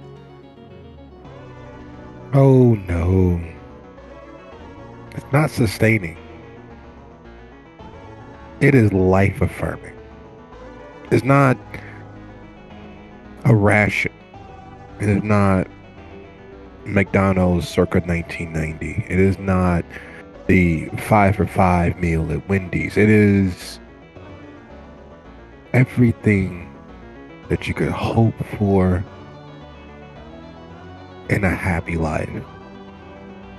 There's a very crass expectation or list of expectations when it comes to certain relationships, and it boils down to fuck me right, suck me right, make sure that I'm fed. That's what this is. It is the epitome of everything you could hope for in life. All of the neurons, all of the pleasure centers of your mind, the entire width and breadth of them go off at once.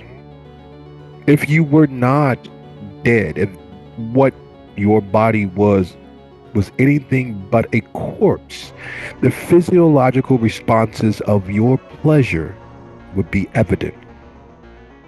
Even without those physiological responses, your stomach is filled comfortably, not overstuffed. Your tears dance at the corners of your eyes as if you've been laughing at the most ribald of jokes. Those laughs that come out of you unbidden, causing your stomach to bounce, jiggle, your arms to lock up because it's just that fucking funny. The tears that come when you need a good cry. The salivation of being presented with your favorite meals cooked by the finest hands possible. The sexual satiation without the post-nut clarity. The butterflies in your stomach from love's first bloom. The twitterpation you have when thinking about that one person that matters above all else, remembering your name. The goose flesh that happens when you find that person and they whisper your name in your ear. That sense of fulfillment when sharing a in-joke with someone who matters. The feeling of seeing a friend, a true friend who's witnessed your life that you haven't seen for days, months, weeks, years. The feeling of walking into your home where you are loved and safe from all of the slings and arrows of the world. All of those pleasures, all of those endorphins, all of those happy moments happening at once the moment that vitae slides down your throat.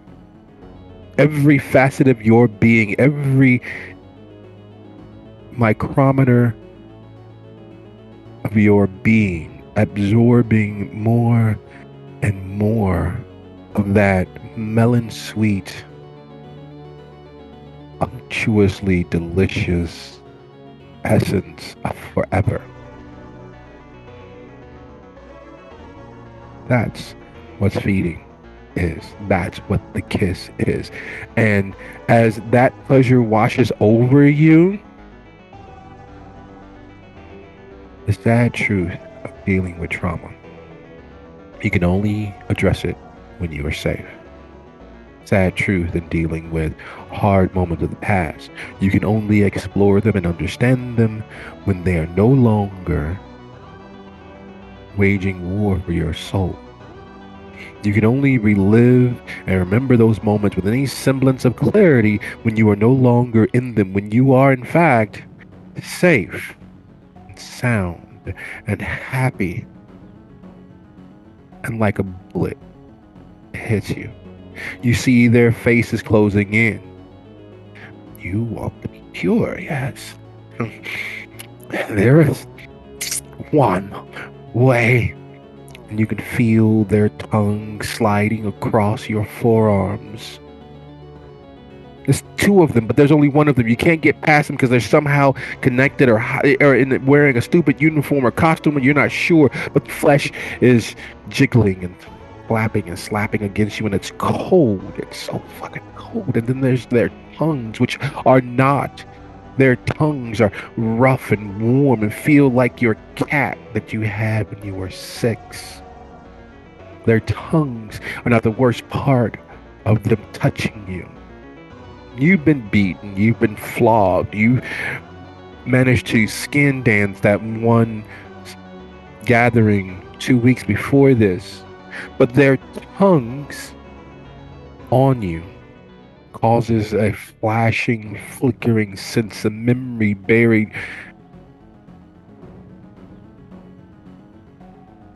in nothing.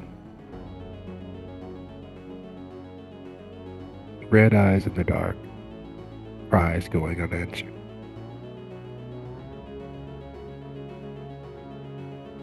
And nothing.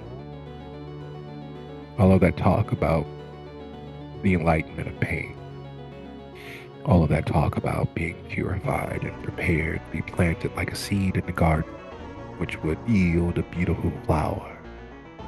All of that talk, all of that joy, all of that orgiastic pleasure that service entailed. And what you had to show for it is darkness. The final moment, the last thing, the greatest example is the darkness. So as the tears fall, breaking free of your lash, trickling down your cheek, dribbling along your chin, you see those 4 red eyes fixated on you, and then darkness. Now, while all of that is happening beneath the surface for Maddie, while all of those moments are bombarding them as if they were under siege, there's a portion of you, Hesher, that is in fact jealous. You know what the kiss is. You know what that moment is, when you are perfectly at peace with everything that has been and everything that would be, and everything is right for the world. The few moments it takes to get lost in the kiss, and you watch that calm, that overwhelming pleasure so intense that it blots out everything save the taste of that blood.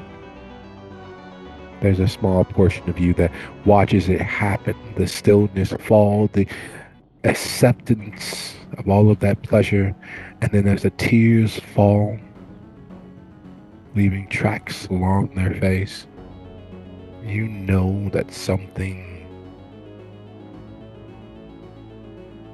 is with you. Some moment long gone, given spiritual flesh and existence is with you. The exact same moment as you are realizing it and dealing with the jealousy involved in not having the kiss in that moment, because despite himself, despite his conversation, Theo has fairly potent, flavorful mate. There's a wildness to it, a rich gaminess that lets you know it would be a most pleasurable trip down the primrose path towards that castle in the sky. You deal with that, Hestia.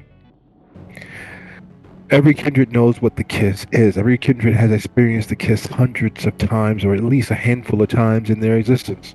And so you are braced for it. You are prepared for it on every fundamental level. A part of you is giggling and sniggering on the way there. But, and here's the but,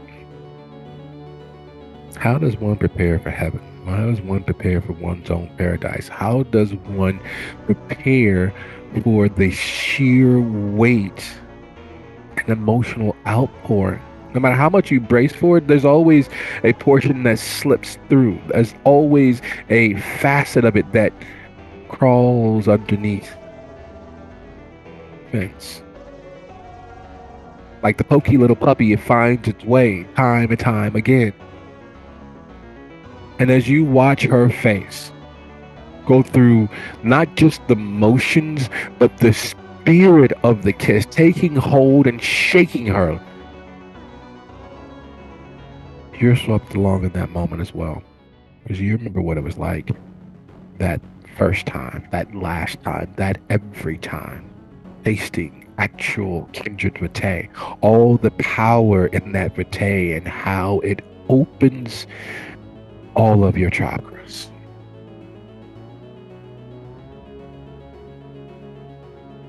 That's sitting there before us. That's where we are.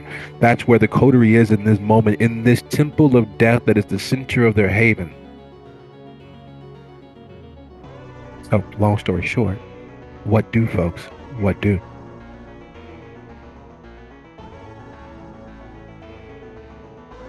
Theo, as he tries everything possible to focus to not lose himself, he's relying that if he loses himself, he's going to rely that SJ will come with the most kindness and timely saves and push her off of him and separate them if need be.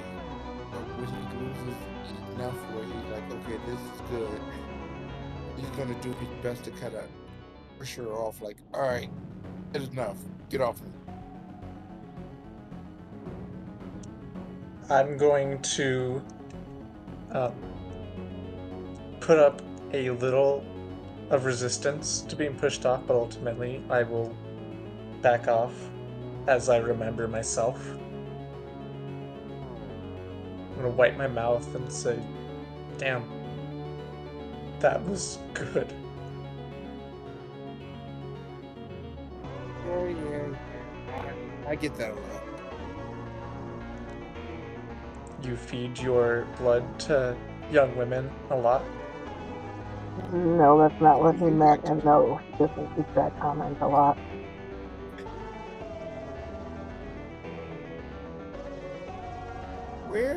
Way to burst my bubble there, Hessie. Good job. Who needs a bubble? He takes a bow. But anyway, now that you are less of a danger to both yourself and us,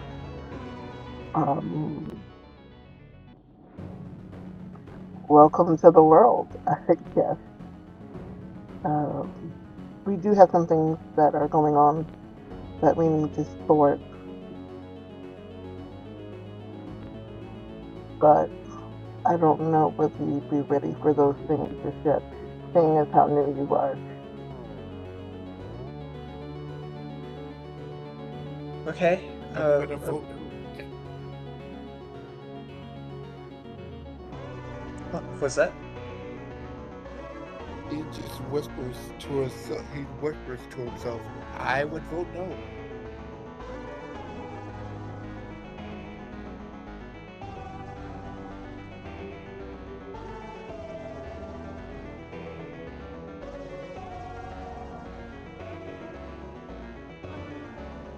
What's going on? What?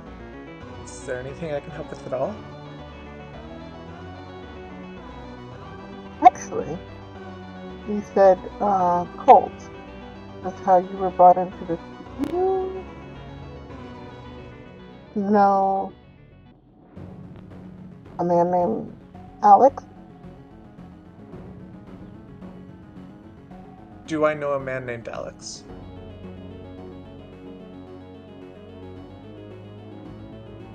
All strong, silent, a jawline that 90% of Hollywood actors would kill for, a skill with a sword that you didn't believe possible. And then there's the fact of how loyally and ardently he protects the grandmother. How he assures that even in the midst of the most violently maenad of worships, that the grandmother is safe. He does so urgently, with all due haste, speed, and yet somehow manages to not actually damage the parishioners. He keeps her safe, and yet there's some warmth and kindness to him, allowing him to to not actually harm the worshipful. It's the stuff to make the stomach warm and the mind tingle with how strong and caring he could be. And then there's the twinkle in his eye every time he looks over the crowd and bothers to share the least bit of direct attention. Yeah, you know Alex. You all call him Lex. Because he's what Lex Luthor believed he was in the comic books. It's one of the few things that you all share amongst yourselves are the odd comic stolen, purchased, obtained, or just downloaded. And if Lex Luthor didn't waste all of his time and his energy trying to fight Superman, he'd be the pinnacle human being. That's what Lex is. He's the pinnacle worshipful. Because he understands that through pain there's an enlightenment, but he doesn't do so callously nor without purpose.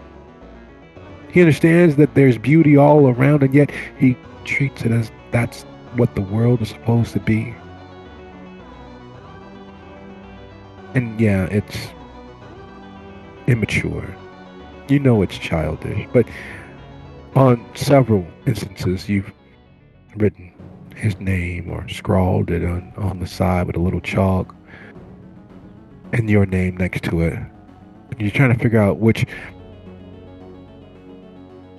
joining of the names would work better. Madalex, Lex Dillon, Mex, Lex Lee, LL. That sounds nice as the nickname. Yeah, you know Alex. But it couldn't be your Alex, could it? Yeah, I know an Alex.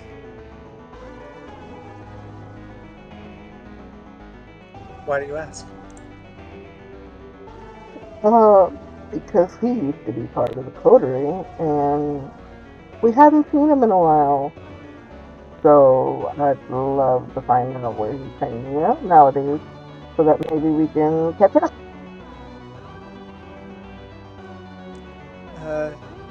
Okay. How can I help you find him?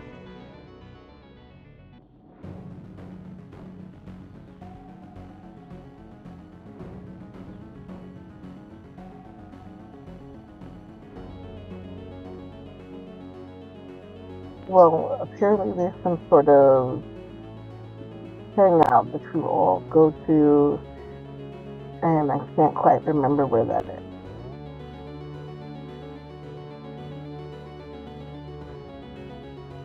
Well, we have a temple in Jolie, but it's a bit far to walk.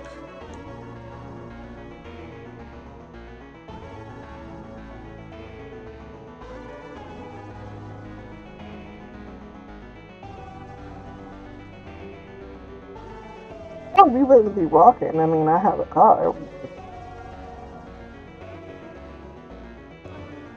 Well, I guess that's probably the place to go then.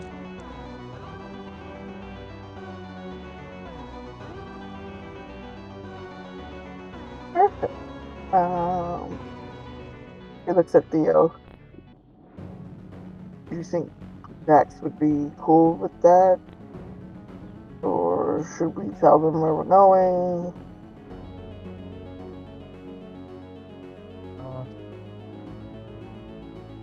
Let's just kind of go and get it over with. That's kind of my thought process on it.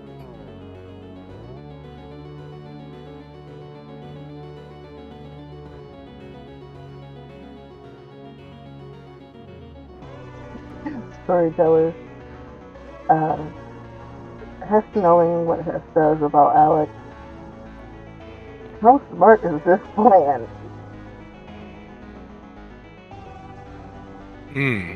Well, you don't even know where it is, but because that would definitively determine several things. Because if the area is fortified, you know how Alex thinks. He was Moon Light. Security was his thing, as well as a very Batman-like avenging of things. That's why they got along to begin with. Showing up unannounced to a gun nuts weekend is no one's idea of safety.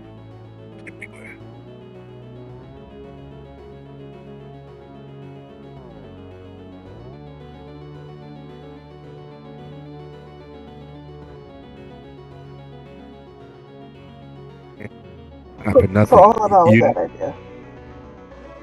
and not for nothing, you know what Joliet is. You know the powers that be that are in Joliet.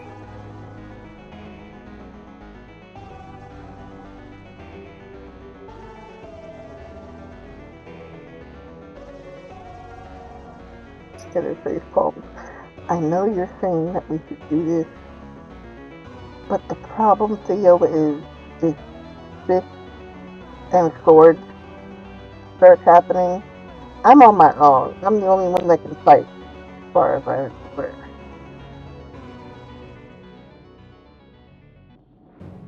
That's true. However, there's one correction. I didn't say that we do it well. I just said we could do it.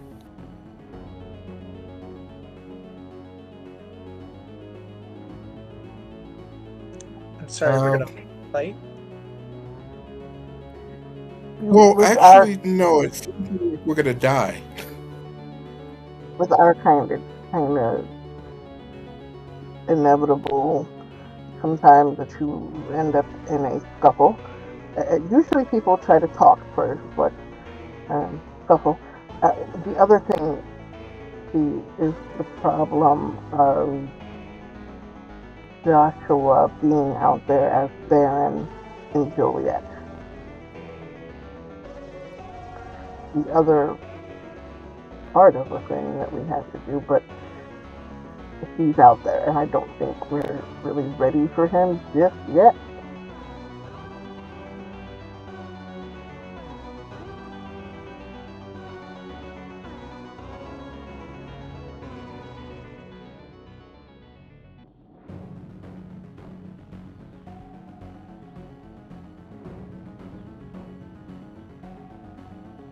I don't think I'd be much use in a fight. I don't feel very strong.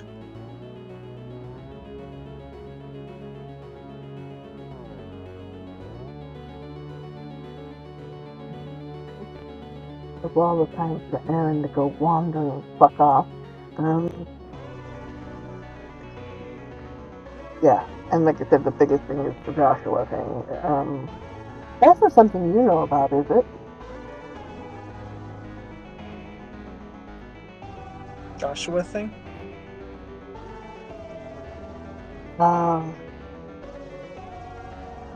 Joshua Tarnopolsky. He's a baron in Juliet. I know you said you're fresh off, getting out of the cult, but they've never talked about certain people with you guys. Honestly, they didn't really tell us much. There were... I don't know if we were really considered for anything besides food in hindsight. No, I don't think I know Joshua. Well, that's terrible and foolish, but okay.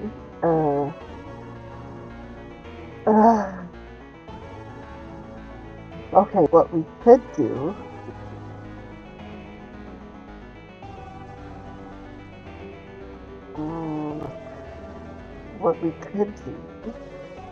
is get in and get out just to see what the area is looking like. You're really good at sneaking, Theo, so don't pretend we could do that. We can scout and hopefully not besides anything. And there it is. And therein lies a very big problem. Because you literally, knowing that he's there, almost forgot that he was. He stopped being real for a second, Maddie. You haven't had that happen but once before. You finally worked your way through the ranks of the Hierophants. You finally became someone who was worthy of being noticed. And you were invited, as is always a choice, to be purified. You entered the room, and there was a woman there, sitting with her hood up. You saw her. You looked directly at her, but you couldn't remember what her face looked like. And then she asked you to reflect a moment. Not share. Reflect. Your head went towards your lap, and you began looking at your fingers. And why do you make that sign when you try to pray? That makes no sense. That's not what this is about. But old habits die hard, and your mind began to wander. And she stopped existing for a second. The next time she existed, she was standing behind you, her hands resting on your shoulders. You're not sure what happened to the time, but now it all begins coming up like a bad meal.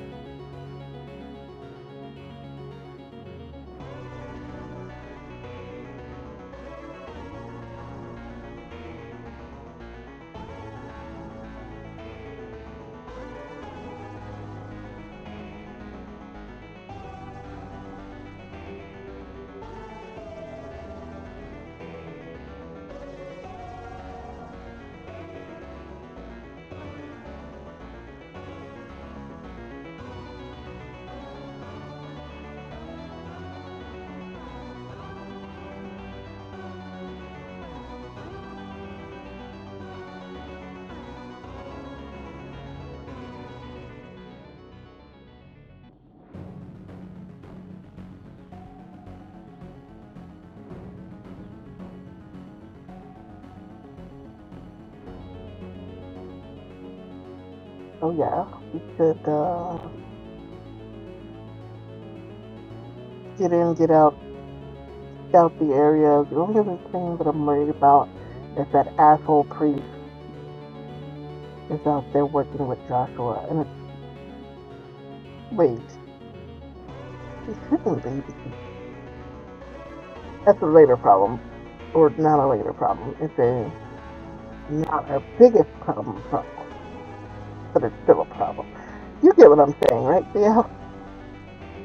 Yeah, well, let me ask you, do you just want to see the area? We should at least find out if it's something we can infiltrate. Well, let's head back to to my office. Let's see what we can cook up. Let me come. I think I could maybe be an asset here. There are people there who know me. I think that could be used. Sure, you can come with me to my office with Hestia, because you have to give me the address. So definitely. When they get to the office, he pulls up the cameras for that area.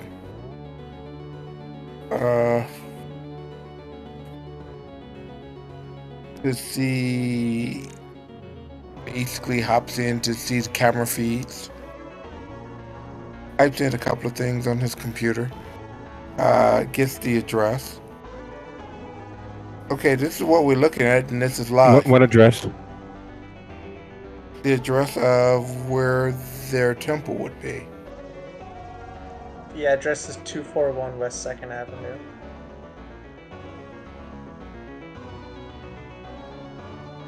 I don't think we've got cameras out in Joliet, so how you get camera feeds? I did if he uses Weatherbook.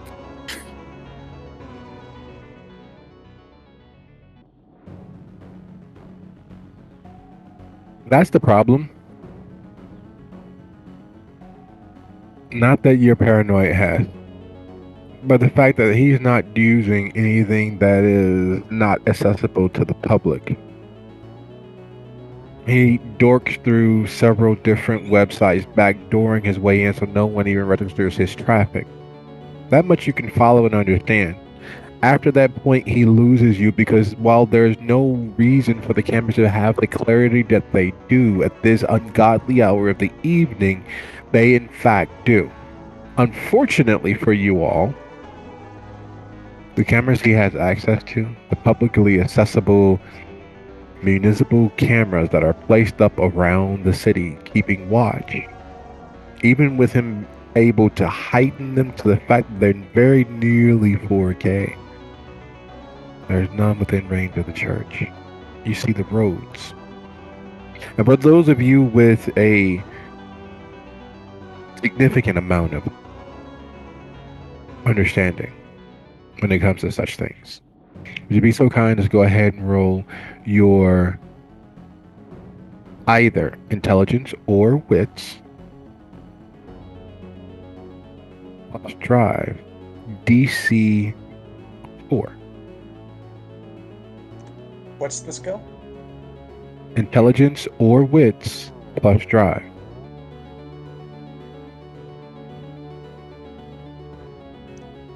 Oh, I don't have any points in drive.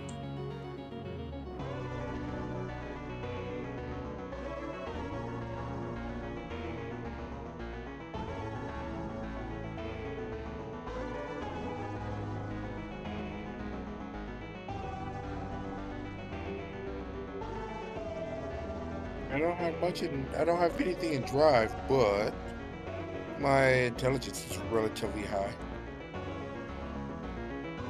Make it happen. We like making it happen. Ooh. Or not. It's a thought that counts, right? Thought that counts. That is the thought that counts. I just made it.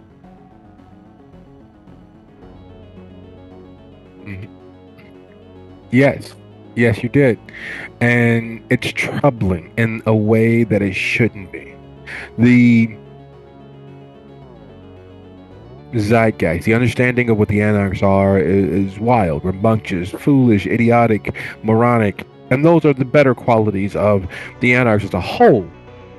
They rebel simply to rebel. They fight against just to fight against. Agency without responsibility. They want freedom without paying the cost of civil liberty. It is insane. At least that's what everyone thinks. There's not a brain cell between the lot of them. And once they get through running around like little fucking monkeys and grow up, they understand that the only way forward for Kindred is the tower. That's what everyone knows. Yet as you look at the several cameras spread across the range and realm of Joliet, you notice that they are all on major thoroughfares. There's not one truck, car, electronic scooter that can enter or exit the city without being cataloged, notated. And while you may not catch them in the act, once you're in, there's no way out without crossing once more back past that line. And in this day and age of everything being surveilled and detailed and cataloged and jotted down, having that information, make, model, license plate, even if it's stolen, it's absolutely brilliant. And he's not even responsible for it, but you are sure as shit stink that Baron Tonopolsky, an old school warrior of the days of old, who carved out a nation of his own, not just in one city, but in two, would have access to this or something like it, a municipal tracking of its denizens, those entering and those exiting. And while he can't do anything in the moment if you are quick about it, you are very sure that if you cause enough trouble to come to his attention, that he would most assuredly avenge.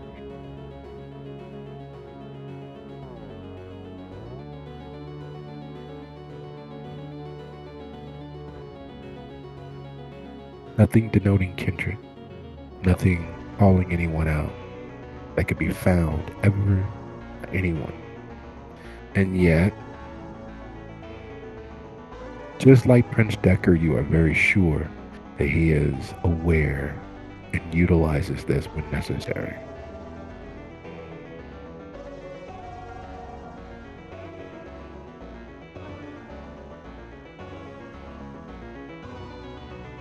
We would have to be incredibly quick and cause as little ripples as possible. While I can't see the location, I can tell that getting in is without notice is going to be hard. Like I said, we'd have to be incredibly lucky. I don't know if we have that much luck, but I'm willing to try, but it's gonna be fucking hard. It is literally every way in 80, 7, 30, 53, Collins Street, 6th. It is every way into the city, which is ludicrous because you have Theo circle back through a couple of the cameras, and yes, even the Desplaines River is being cataloged at the edge of Joliet, both edges of Joliet. No way through any major thoroughfare that you can enter into Joliet without being seen, which means you either need to be on your best behavior or not bother.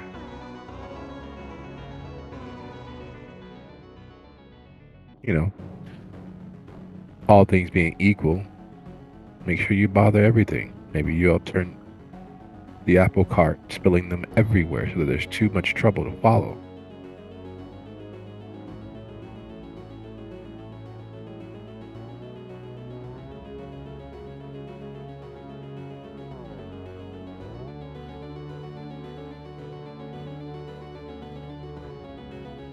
So, do we go in with stealth?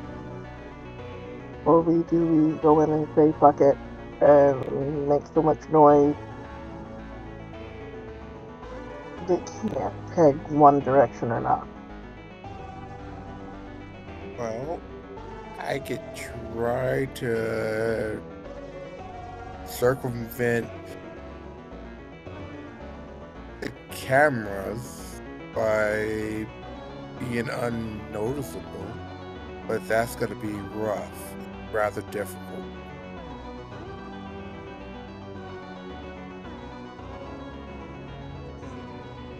I could maybe create a distraction since I'm known in the cult. And not everyone knows that I should be dead. People. No. He stops, he puts his hands up. Sorry. Go on. I'm just saying, I think I can make it so people aren't paying attention to either of what you are doing. That could be. Here's a play, Hestia. What if we just catch the bus? Right? Public transit?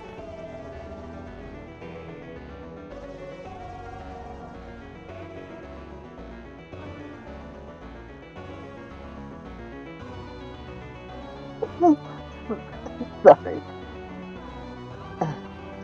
Okay, so we go in with the bus, but then when we need to leave again, we're waiting for a bus. Does the L go out that way? Pace and Metro. You've hitchhiked on the Metro.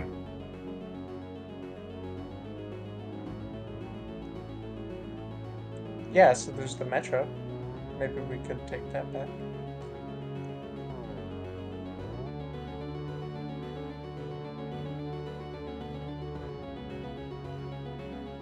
If I remember correctly, the metro usually is being watched by the NOS, right? The L is.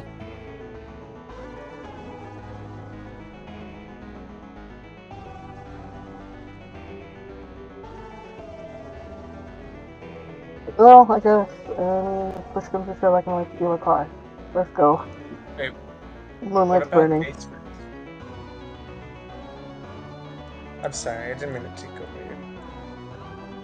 I'm sorry, what was that battle? I was saying, well, if we're afraid of cameras, why don't we wear face masks?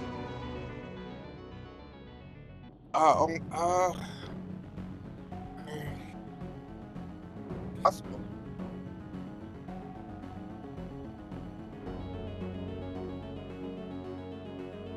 We can even avoid technology that analyzes gait by putting Legos in our shoes.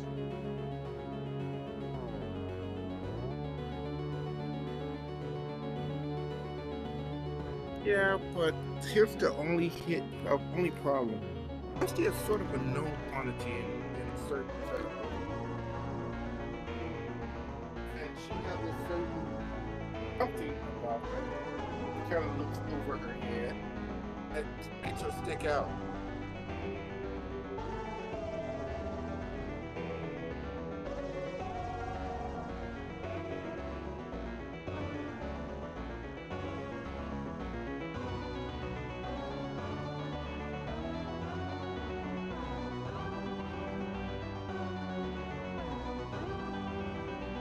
It's your call, Hester, how you want to play this. Do you think Hestia could fit in a baby carriage?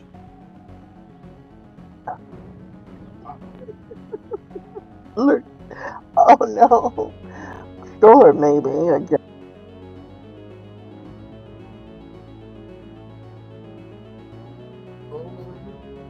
Best monkey, wallet, you know.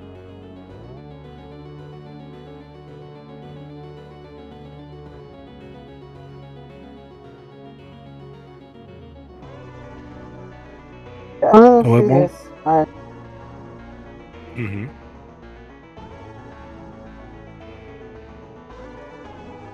So it won't take long to between the clothing options, the lost and found, or as is known at the shelter, the found and found. Doesn't take long to prepare for the trip. The longest part of the preparation is the drive from the shelter to Union Station. Union Station, while not an Elysium, is one of the many watched constantly points of entrance into the city.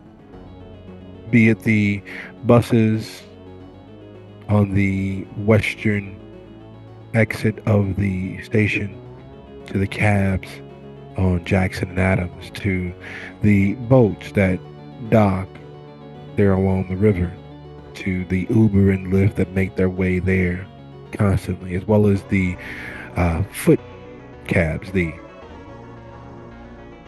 persons who've taken to ferrying folks around, to the other carriages that go on scenic tours of the river. It is a highly surveilled location. Your trio's arrival in clothing that doesn't suit them, in a stroller that strangely does,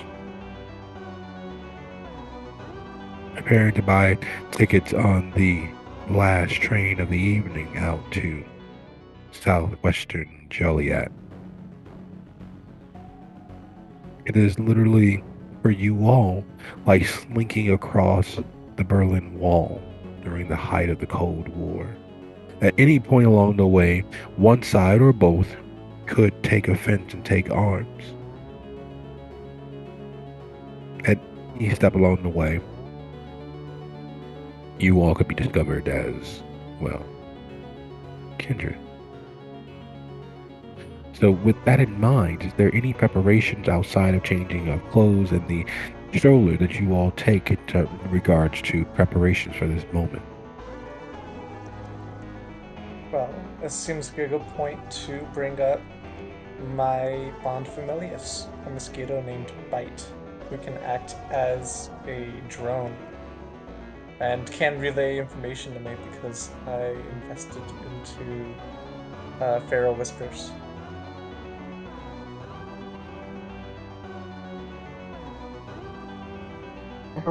Tessa's definitely gonna blush, so I'm gonna have to roll that rouse. And You are. of course, he's going to make sure to keep her weapons checked in the stroller.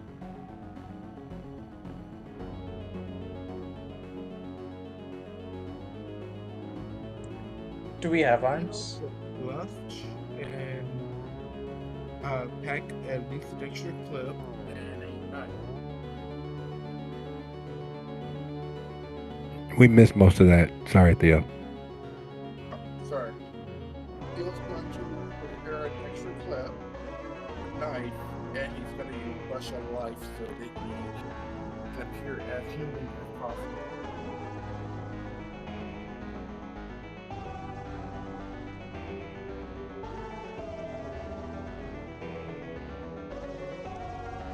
Do we have any weapons that Maddie can borrow? Theo has a knife and an extra clip. I was gonna say it has to use the carrier's knife, so she might have a couple of.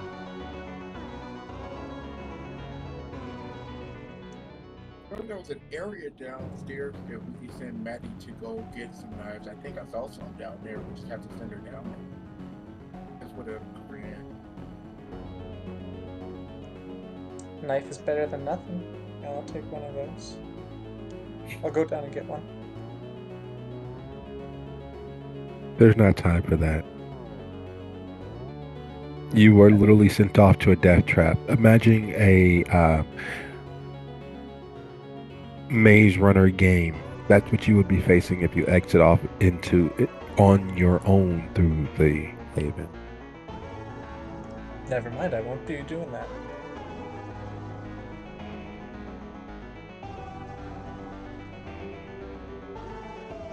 And while neither kindred attempts to stop you as you begin to head off, the fact that you, since your freedom, since tasting clean night air, look into an ever-growing, ever-lengthening long hall of darkness by yourself brings up too many traumatic memories from just your breathing days, let alone the fact that that's how you ended your being, heading downstairs in the Grand Temple there on the west side of Chicago, into the purification spaces of the temple, into the purifying room, after that lovely soak in all of that sumptuously warm water, being cleansed and dressed by the ushers and deacons, and headed down those steps into that darkness. That's how you stopped. So as you look at that space, all of those memories welling up, you decide otherwise at the moment. Because after all, discretion is the better part of valor.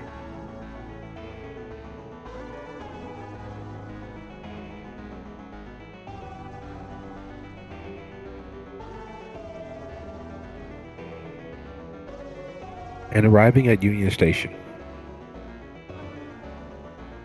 is there any other thing that Maddie is doing?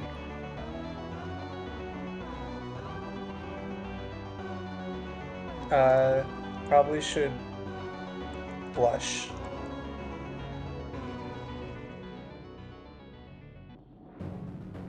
Yes. Go ahead and roll that rouse for me, please. Because I don't think you have put your character into Incanoe.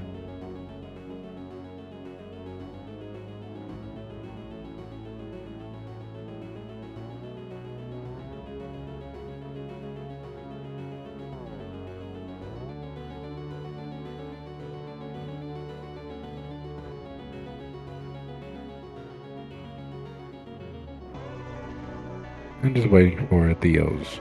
There we go. Look at that.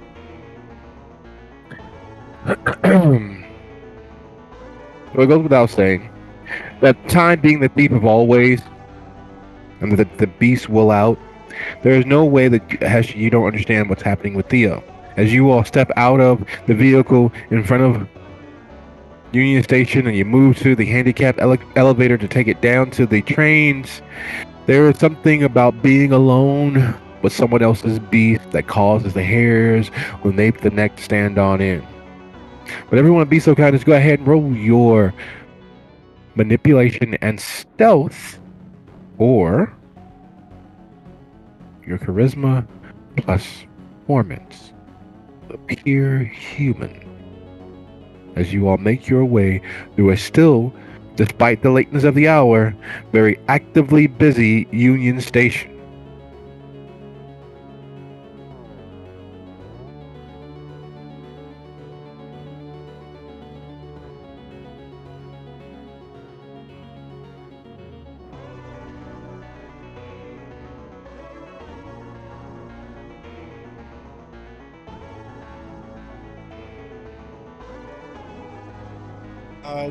At this point, once they take their eyes off of Theo, he's gonna do his world famous unseen passage. Yes, he believes he does.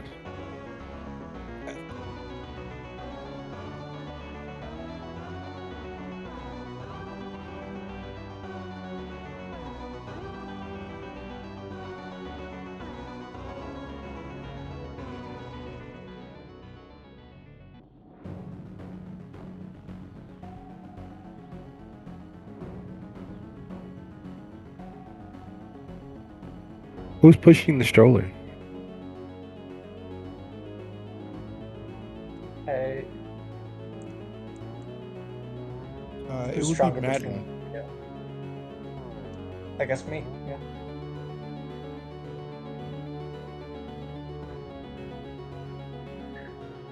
The beast is a jealous and greedy thing. It gives and takes with both hands.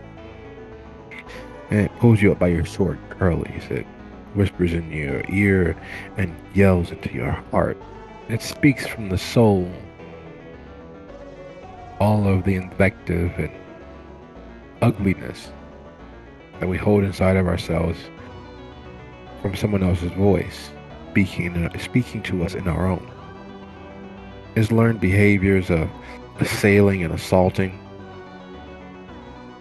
memories from the past that we ignore or live through and don't realize affect us on so many different levels.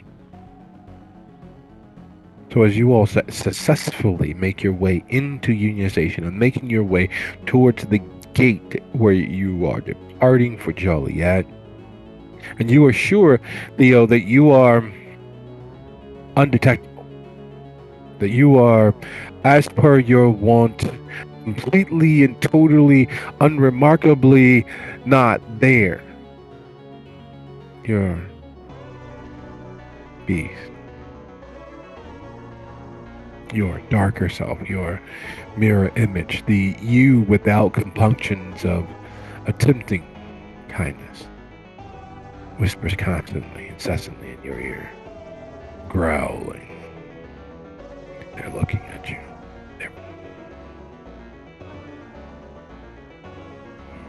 And it goes on and gets worse and worse and worse and builds to a crescendo that you normally are able to ignore. You're normally able to tune out. You are normally able to not let it get to you, and then you see your brother walk past you. A woman who's not his wife under his arm. A bag that costs 4 times what you are putting aside for him. And the part that really gets to you, the part that twists the blade, causing the fangs in your mouth to nearly cut through your lip. The woman under his arm, in all of her radiant glory, is your sire.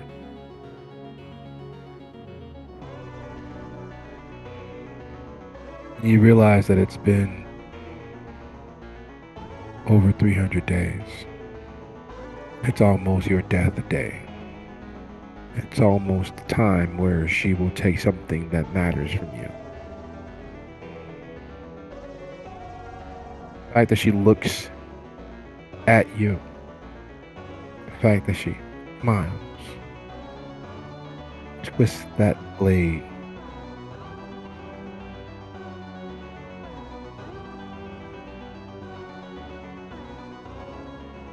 And as Are the we growl in escapes Julian?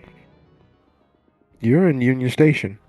And as the growl escapes you, and you realize that, oh, it's fucking on. Or, as the kids like to say, let's fucking go. I'd like to thank you all for a lovely episode. I'll see you guys next week. Good night, everybody. Good night. Good night.